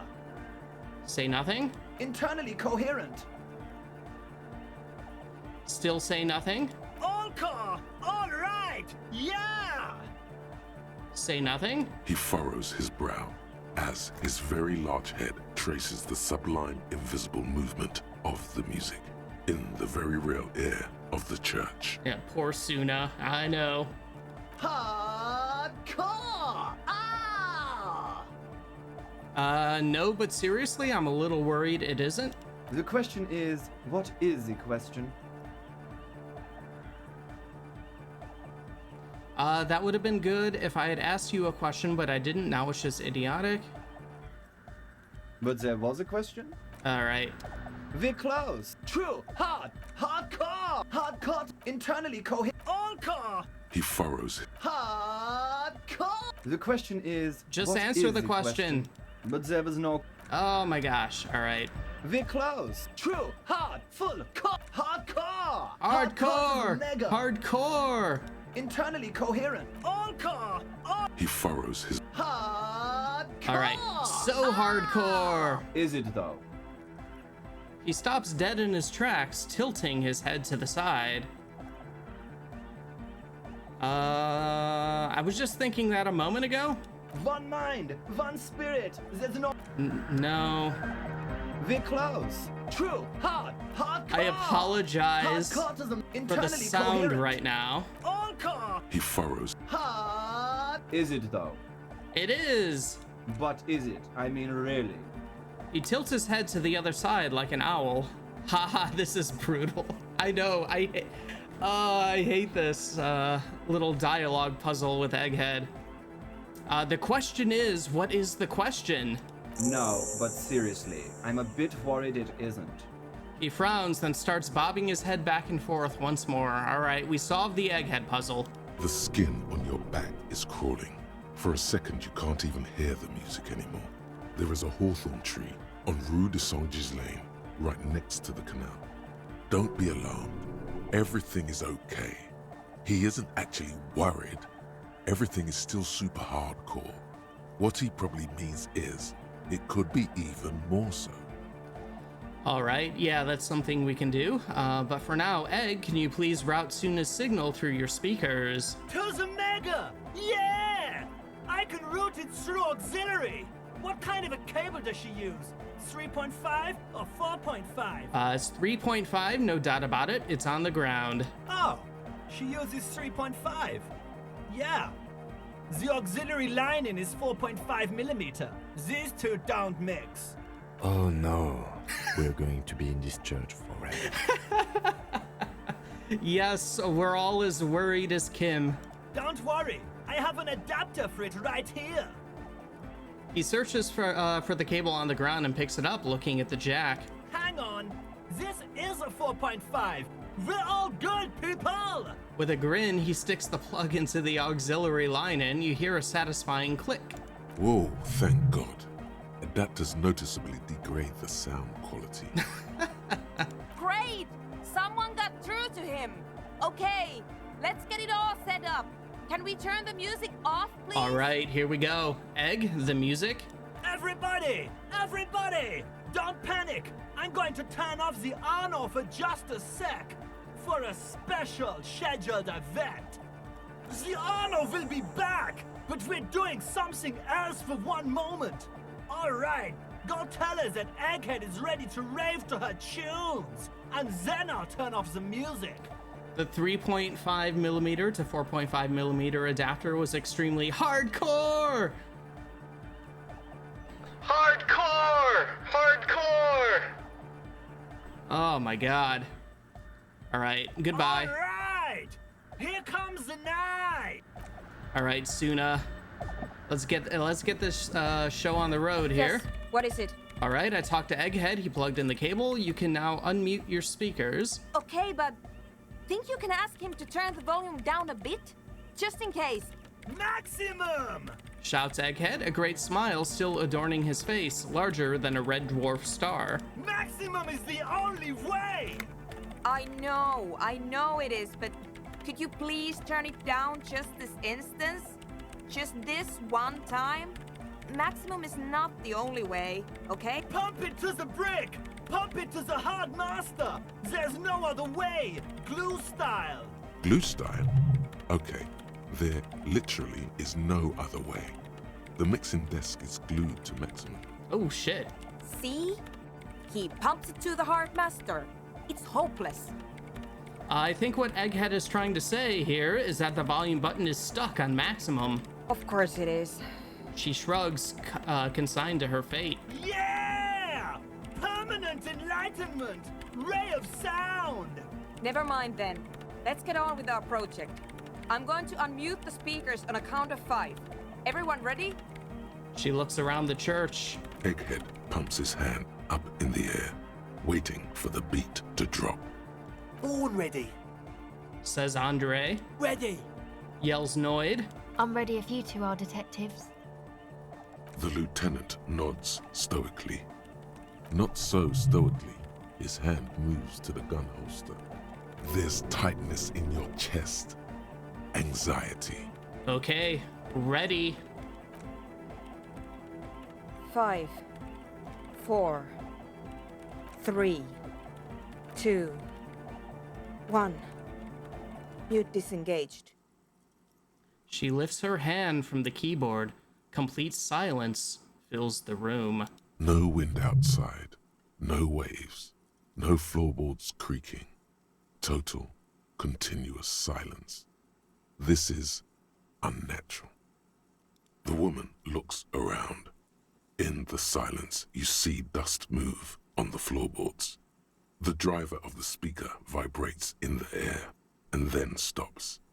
Plasterwork begins to crumble down the walls. In the silence, a low hum starts creeping up your spine. It's a song inside you, not in the speakers, not in the room. A great bass sigh in the basement of your mind. Slowly, it builds until the air around you starts to vibrate. It's out there now, in the world, made manifest. It will devour everything. The floorboards, the glass, the streets and the people. Nothing will remain. Guys, what's going on? There's alarm in the man's voice as he steps back to scan the surroundings. A slight rattle like crystal clattering in the cupboards fills the air, joining the chorus. It's getting louder. says Noid, his eyes riveted on the strange circle of water basins. In the basins, the water looks like it's boiling. Hosiana! Mother of Mega! You hear Egghead yell, then something else, but his voice is growing faint. He's peaking. The worst high he's ever been on.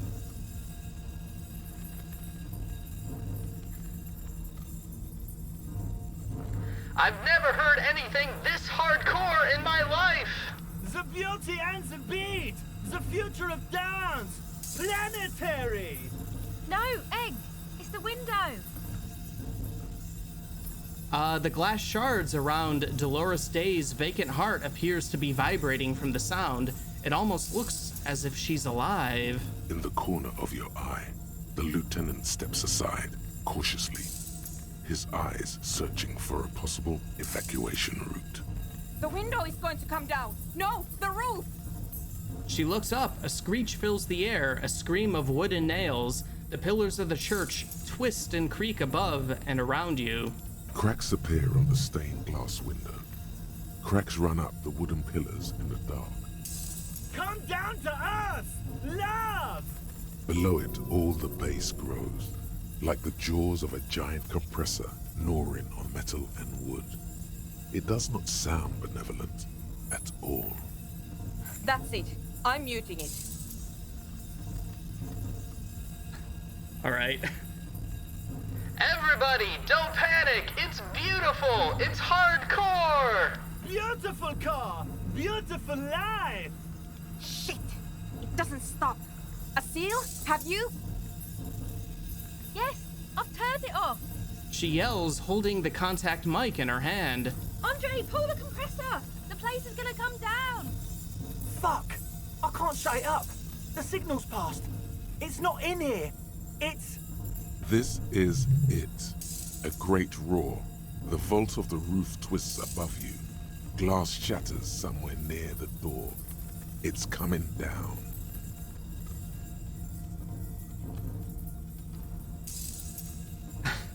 All right, can we keep going? Egghead, whatever you do, don't stop it! Hardcore! But then it stops. Totally and utterly. As if there never was a sound. Only your ears still ring from the shock. Everybody is staring at Egghead, holding a dangling cable in his hand. A black 3-pin connector. Egg. I pulled the plug. It was getting too hardcore. Too hardcore? I don't believe it. I don't believe it. One bit. You did good, Egg. Most of the place seems to be intact. Fucking hell. Programmer lady, tell me you were recording that. 4 years. 22 people. Millions of reals. All that time? This is what we were up against. Just erased it. Suliswolf isn't gonna believe this. Yeah, but did you record it though? It was dope. I think we can use it. Yes, Andre. I recorded it. Damn, I need to send some letters now. Thank you all for doing this. Eggman, you too. And you, officer. I don't know what we've discovered, but I know what it sounds like now. That's a start. Kim, did you hear that? It was very hard not to. I think you're right. There is something going on here. And you need to be very careful with it.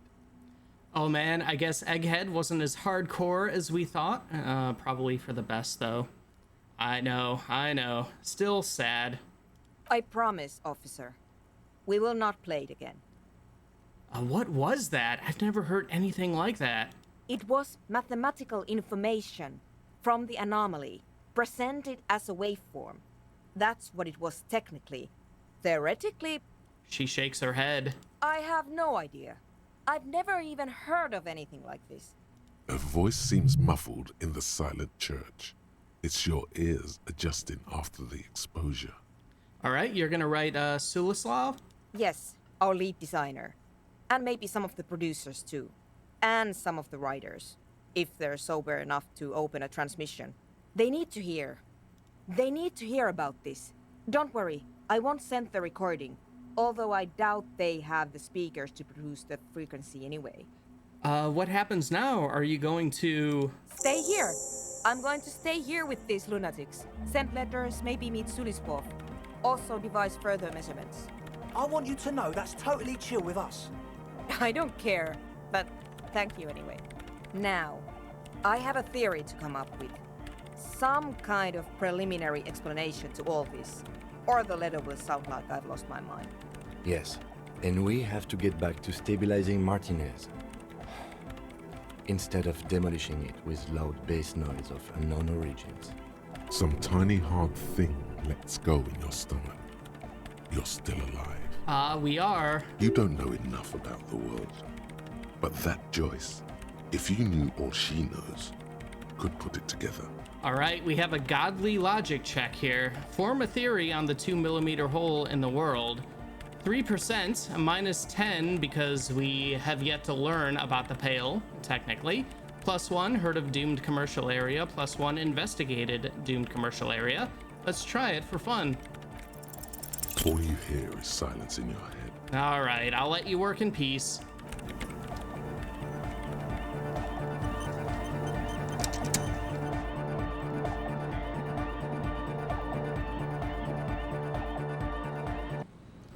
All right, we are now free from the hypnotic dance music. For now. Thank God. Wait, no, I want to go this way.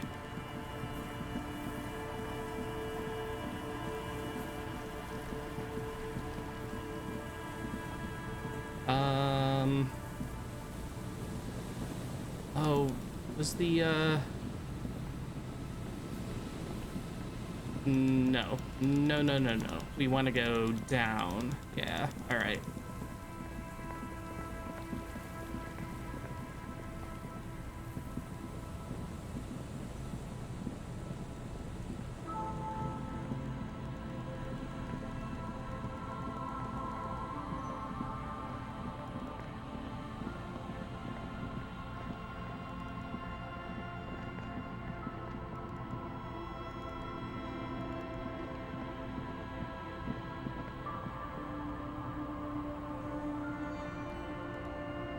All right, the door is not only barred shut, it is inaccessible. Let's check what's in this box. Fallen Peepo, +2 logic, -1 perception. All right, well, we got another fallen thing. The +2 logic might be nice. No, I guess we gotta head... And we do need to head back up to the,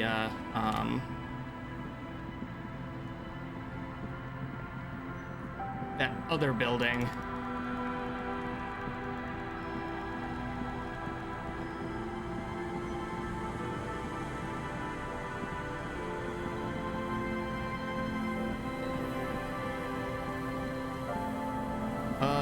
Or maybe we can't do anything about this yet. All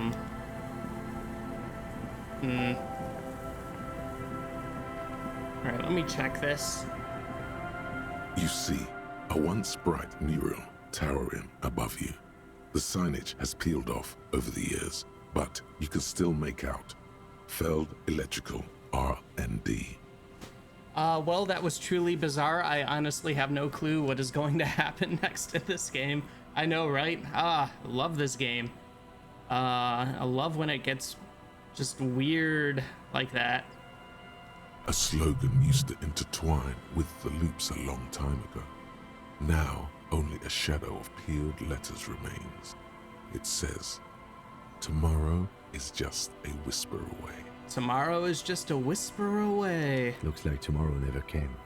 The lieutenant raises the collar of his bomber jacket. All right.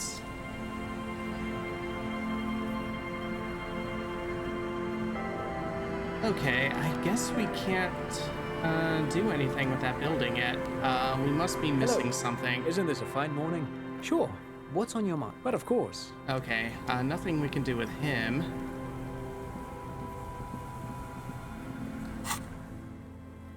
All right.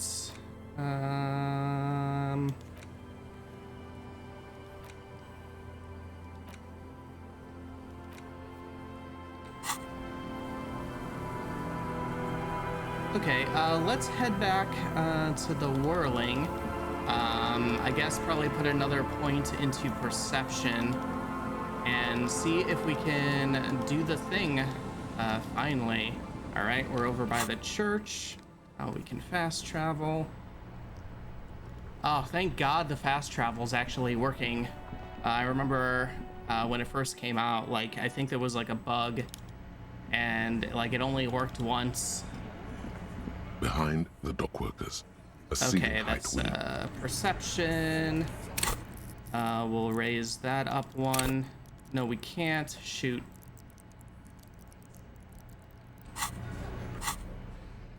All right. Make sure there's no negative perceptions going on.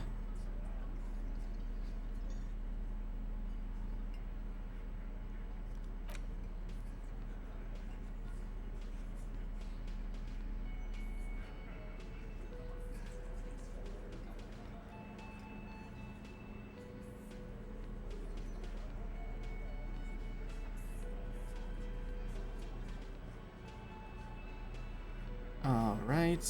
Not seeming like much in the way of perception with our other clothing.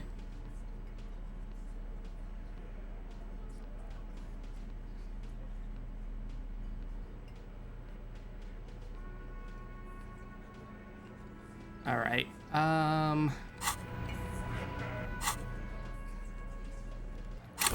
And okay, perception is motorics.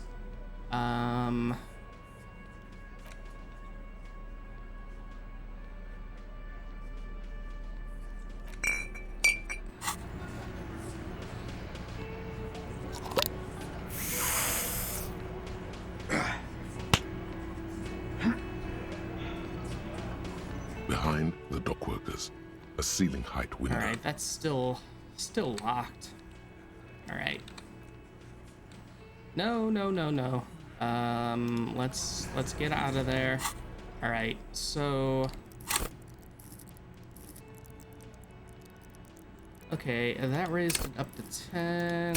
All right, 11. Behind the dockworkers. Okay, 97% chance. The hawthorn branches scrape the glass, like there's a yellow We got ribbon it. tied to one of the Finally. branches.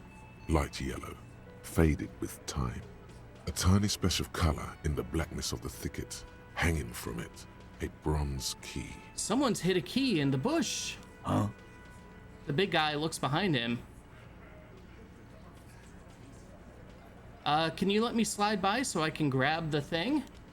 I don't know about that. I'm comfortable here.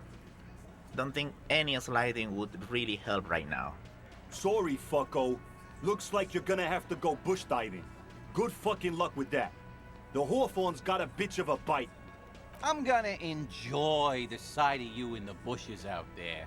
With a loud thud, the old man stands up, pushes the window open, grabs the key from the hawthorn branch, and slides it across the table to you. All right, let's take the key.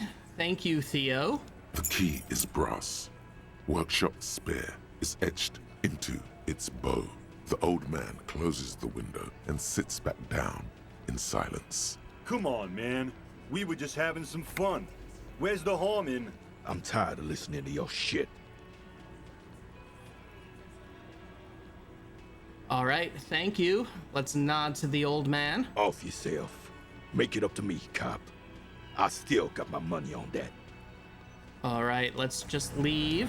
I know exactly where that key goes. The mysterious blue door right here. You see a heavy steel door with a prominent dimple lock. It's painted blue. All right, let's try the key. The key fits the dimple lock. It takes a bit of effort to turn it after all these years. But then, the lock clicks.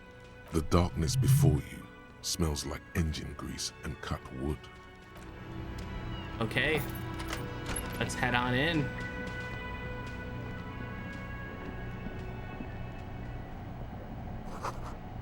This pinball says, a Franco-Nigerian, the theme is horses and swords. This pinball is white Diora. The black lash shows a female figure in mourning. A note, NB, the spare key is tied to the bush outside the corner room window. All right, 5 real. We'll take it. Over there, in the corner. The pinball machine? Not just any pinball machine. This is the pinnacle of pinball. Cornelius Gordy and the Mountain Goats. It's lit. You can't wait to get your hands on it. Kim, are you seeing what I'm seeing? The pinball machine. Gordy's Goats, a classic. Wait, you've played it? A little. Let's take a closer look. Oh, great. The lieutenant sighs. Cornelius Gordy and the Mountain Goats reads the golden lettering on top of the back box. There's a small column of text underneath. The machine is coin-operated. Get the game on, Fingerboy. Those flippers are ready. All right. Let's, lean closer. Above the painting of a mustached man climbing a hill, a column reads, inspired by the legend of Cornelius Gordy, taken on the world's tallest peak, Corpus Mundi. The Mesk legend holds that when the nation is in danger, heroic Gordy shall return and save his people. All right, let's inspect the playing field. The theme of the game is to explore Gordy's climb through the perspective of goats and to ascend to the top of the mountain in a time of trouble. The peak of the mountain is at the top of the playfield.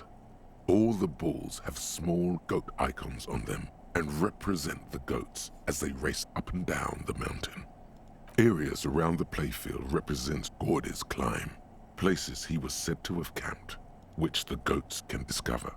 Get them to the summit. What's with all the goats? Indeed. Think of them as balls. All right. Let's insert 1 real and play some pinball. It takes a while to get into a rhythm, but pretty soon you're able to keep 3 goat-faced balls in play with relative ease. Go, go, Fingerboy. I feel sorry for the goats. If they only knew the kind of guy old Cornelius really was. Wait, what kind of guy was he then? The kind of a guy who uses the word savages a lot when recounting his travels. A masked nationalist. A racist mountaineer? An avid huntsman too.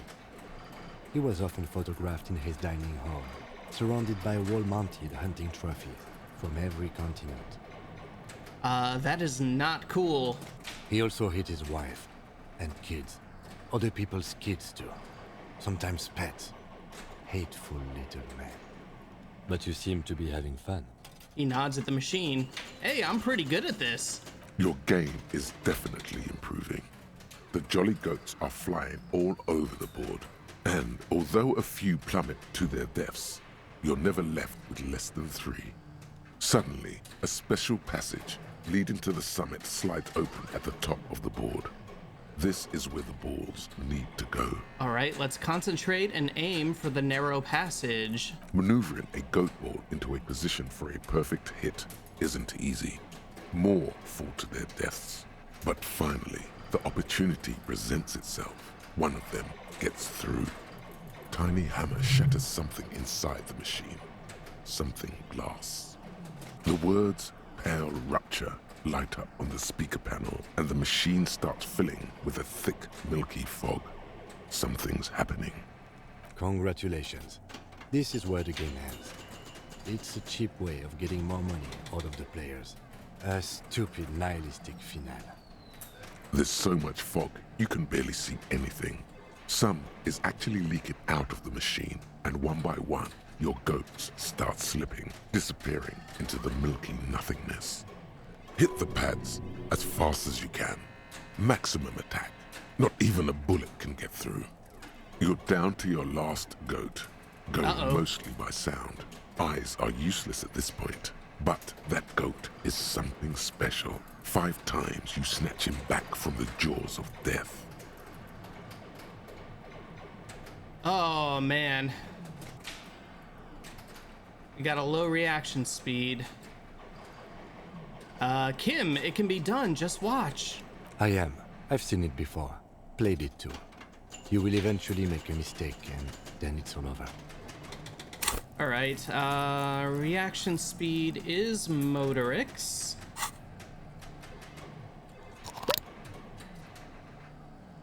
We'll do some drugs here. Raised Motorix. All right, we knocked that up to 17%.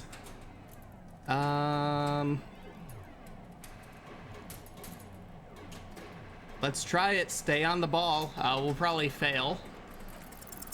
How? If you can't even see it. Ah, crap. And that was a red check too. I guess we'll never beat the game. The last goat plummets into the fog with almost suicidal glee. We're down to our last goat. That's right. There goes nothing, Finger Boy. Ah. The machine is dead and silent. It needs serious maintenance before anyone can play again.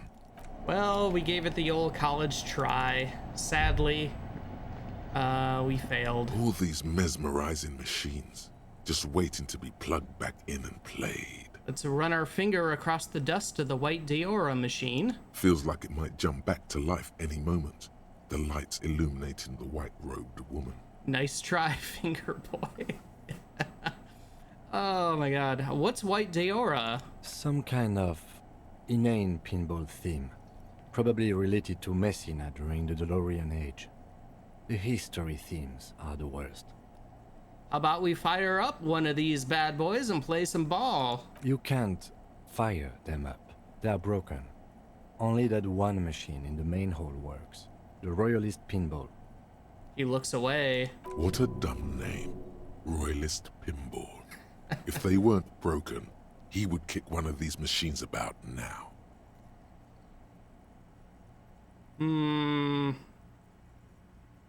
It's a red check. Well, we're here. Think Kim Kitsuragi. Kim Kitsuragi. Well, maybe we should do this one first. Sounds like you don't enjoy pinball, Kim. No, I love it. I love pinball. Who doesn't love pinball? Let's move on. He doesn't. All right, still 42%. Let's try it. It's strange that he doesn't like pinball. Kim here is a Zeolite. His people are incredibly dexterous, and they all love pinball. Matter of fact. Okay, thanks for that failure encyclopedia. Hey, didn't you guys, like, invent pinball? Us? Guys? You know, Seoul guys? Massive pinball people? Seoul is an extremely protectionist isola, inaccessible to the rest of mankind, as it has been for over 1,000 years. I have no special knowledge of them, despite my heritage. But even I know that they don't play pinball. They have a rigid class society and a punitive justice system. We should continue with our exploration of this place. It doesn't matter. So you're not all like pinball aces? Because I could swear I know you are. No, they are not. Let's move on. There's more to this place than pinball machines. What about that other one, the Franco-Nigerian ball? Want to play that? No. All right, let's move on then. I'm pretty sure maybe if you pass that red check is how you can get Kim to play pinball. But this small elevator is dimly lit. We're not by gonna a do bulb that. That's been glowing for ages.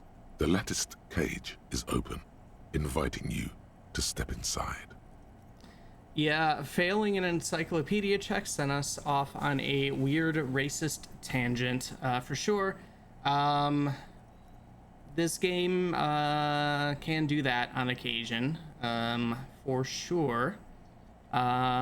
Just like failing authority that one time sent us on a suicidal tangent. All right, let's look in. Smells of nougat and sweat. Your head brushes up against the ceiling. There is a control panel to your right. and just enough room for 2 people to fit in. The maintenance card under the control panel reads, Last maintenance, 10th July, 88. It says the last maintenance was in 88. That it does. I say, let's brave it.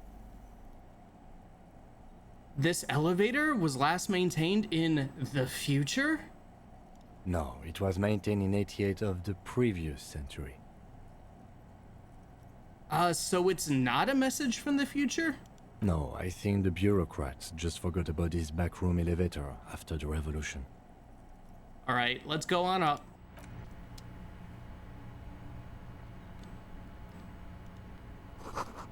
Alright, small windows taped shut with black plastic. You can't see outside.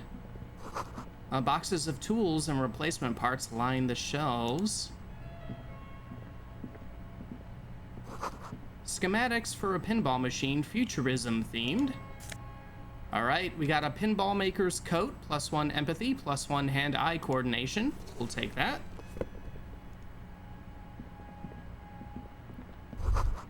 This pinball machine has been taken apart and gutted. So this is where they brought 40 pinball machines to fix them up.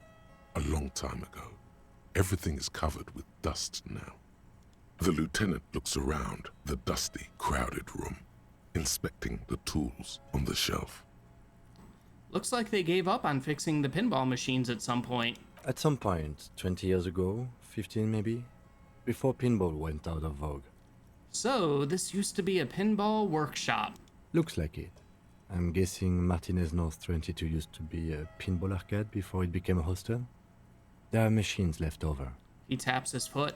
A creak. Some dust falls off a shelf. Downstairs in the hall, next to the main door. One of them even works. I've seen one of the hearties bang away at it. Remember the dice maker? Then that means... Whirling and Rags was once the East Delta Pinball Arcade. This is all left over from that. Ah, yes, as the novelty dice maker said. This has absolutely nothing to do with the case, I'm sure. But I do like a nice little connection. But then it went bankrupt. Your skin crawls from making the connection. Could this mean the Whirling and Rags really is part of the doomed commercial area? If that's true, then our cafeteria manager is not going to like it. We should tell him what we found up here, omitting that suspicion. He does not appear to be the kind of man who likes his establishment to be part of a neighborhood ghost story about bankruptcy. Alright, we'll finish that thought. You clearly see footprints in the downy carpet of dust covering the workshop floor. Jackpot. These, unlike everything else here, are new. Someone's been here within the last week or two. 3 weeks maximum, from the dust coverage. It could easily have been 1 week too. You know, officer. He looks at you. It was a stereo investigation after all. Damn right it was. It has now converged with our main investigation, adding a new fact to consider. Yeah, see? Kim was all like, oh, this mysterious blue door that nobody knows about can't have anything to do with our investigation, and it certainly is not a stereo investigation. And look what happened. It truly is a stereo investigation. Okay, what does this mean? It means someone snuck through what seems like a secret route, behind Classia's room, in the recent weeks. This may prove to be significant. Alright, let's have a closer look. Large prints, most likely made by Boots. The size is hard to determine. Sole could be bigger than Vamp. The soles have left a pattern, uniform, horizontal lines. One person has been here. They've gone back and forth. The tips point both ways. Let's see. The prints look like one person went back and forth. Between that and that. He points to the barred door. Alright, let's get up. Everything around you is quiet. The prints crisscross the workshop floor. Okay, let's move on. Alright, let's check this. There's a tiny hole in the wall. You see a bedroom on the other side. You can almost see the shape of a man and a woman writhing inside, bathed in drug sweat and dirty linens. Bottles lie around everywhere. Okay, I think I can see into Clash's bedroom from here. You can barely see through. Better not to jump to sensationalist conclusions here. The footprints on the floor, however, definitely suspicious. Boring footprints. I want to jump to sensationalist conclusions. I know, me too. What were those people doing in there? You lean closer to the peephole instinctively. I bet they're doing something quite unnatural there. Sensationally unnatural. Oh my god.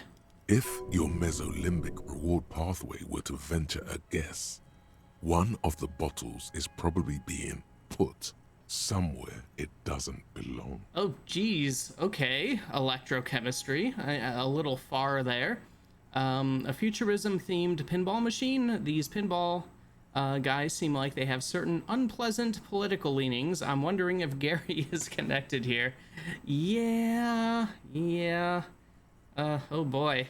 I'm shocked that there isn't a man from Hyamdall machine up here also. And were your glands to venture another guess, they would add to that another bottle is being put somewhere very close to that. The bottle is a bit smaller, you see. Jeez, electrochemistry, my god. Yeah, let's finish that thought.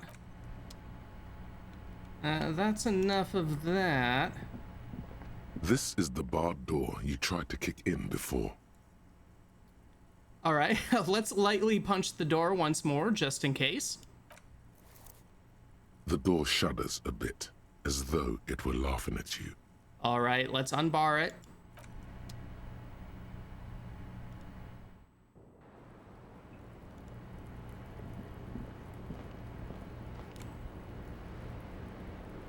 And I was just thinking, what a nice day for questions pertaining to a murder investigation. Okay, let's try looking her in the eye again. 17% chance. Just like the last time. Light brown eyes look back at you. All is as it was. You feel cigarette fume rise from her lips. She's just as beautiful. Don't worry. We will protect you from her beauty. We will consult you through the reefs and sounds of her persona. We will see through deceits. You are shielded. You are wise. You are advised. There are muscles of we've already heard that. Yeah, let's a strange moment avert our ends. eyes. It was brief, no longer than 2.2 seconds. All right. Now that you've had some time, can you tell us more about the victim? Like, for example, his name? Actually, officer, I didn't know his name. I just called him Lely. A nickname? I guess.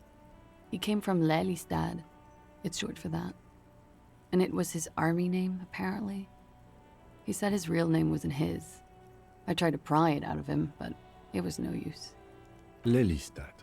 That's a good start. The lieutenant writes it down in his notebook. We have a few questions you can help us with. A few things a field autopsy alone can't answer. The young woman cranes her neck, trying to catch a glimpse of the page the lieutenant passed to you. On it is a list of autopsy observations recorded neatly in blue ink. All right. Yeah, let's... All right. Yeah, back out of that for now. I think we'll do that next time, because that's going to be a little involved. So we'll save right here. I think that's where we're going to end the stream for tonight. So next time we get back to this, we'll have further chat with Klasia there. And then we got to see about getting into the Feld Electrical building somehow. That's a major thing. 10 p.m. in the game time. We can also visit the pigs. We'll do that next time to try to get our gun back. And we are getting ever closer. Let us not forget the tribunal. The mercenaries.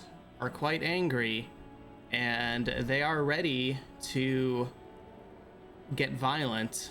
How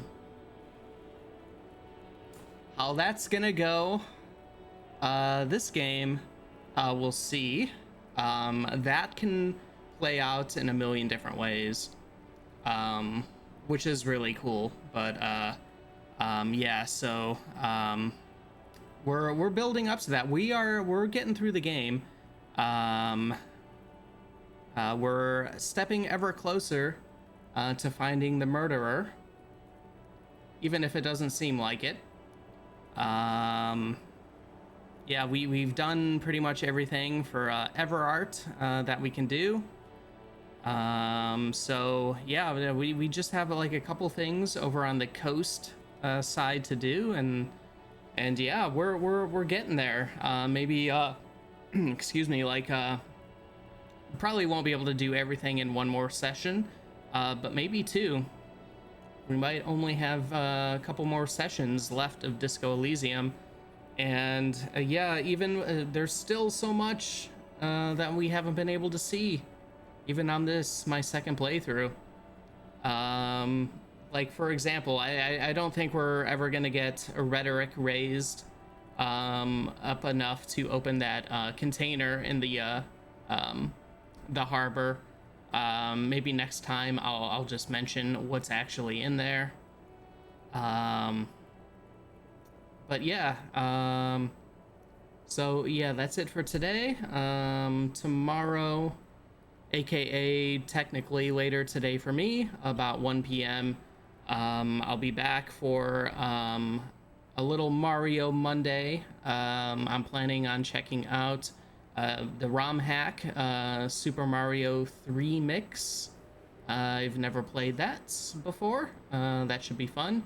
And then off until Thursday, in which we'll be back with Disco Elysium, and then those next couple of days we'll be back with Song of Horror.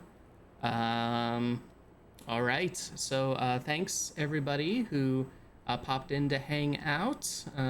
Always appreciate it. Lot of fun streaming these games. I definitely have a good time. So yeah, until next time, hope everybody has a good evening or morning or whatever it is where you're at. And yeah, we'll see you next time. Have a good night, everybody.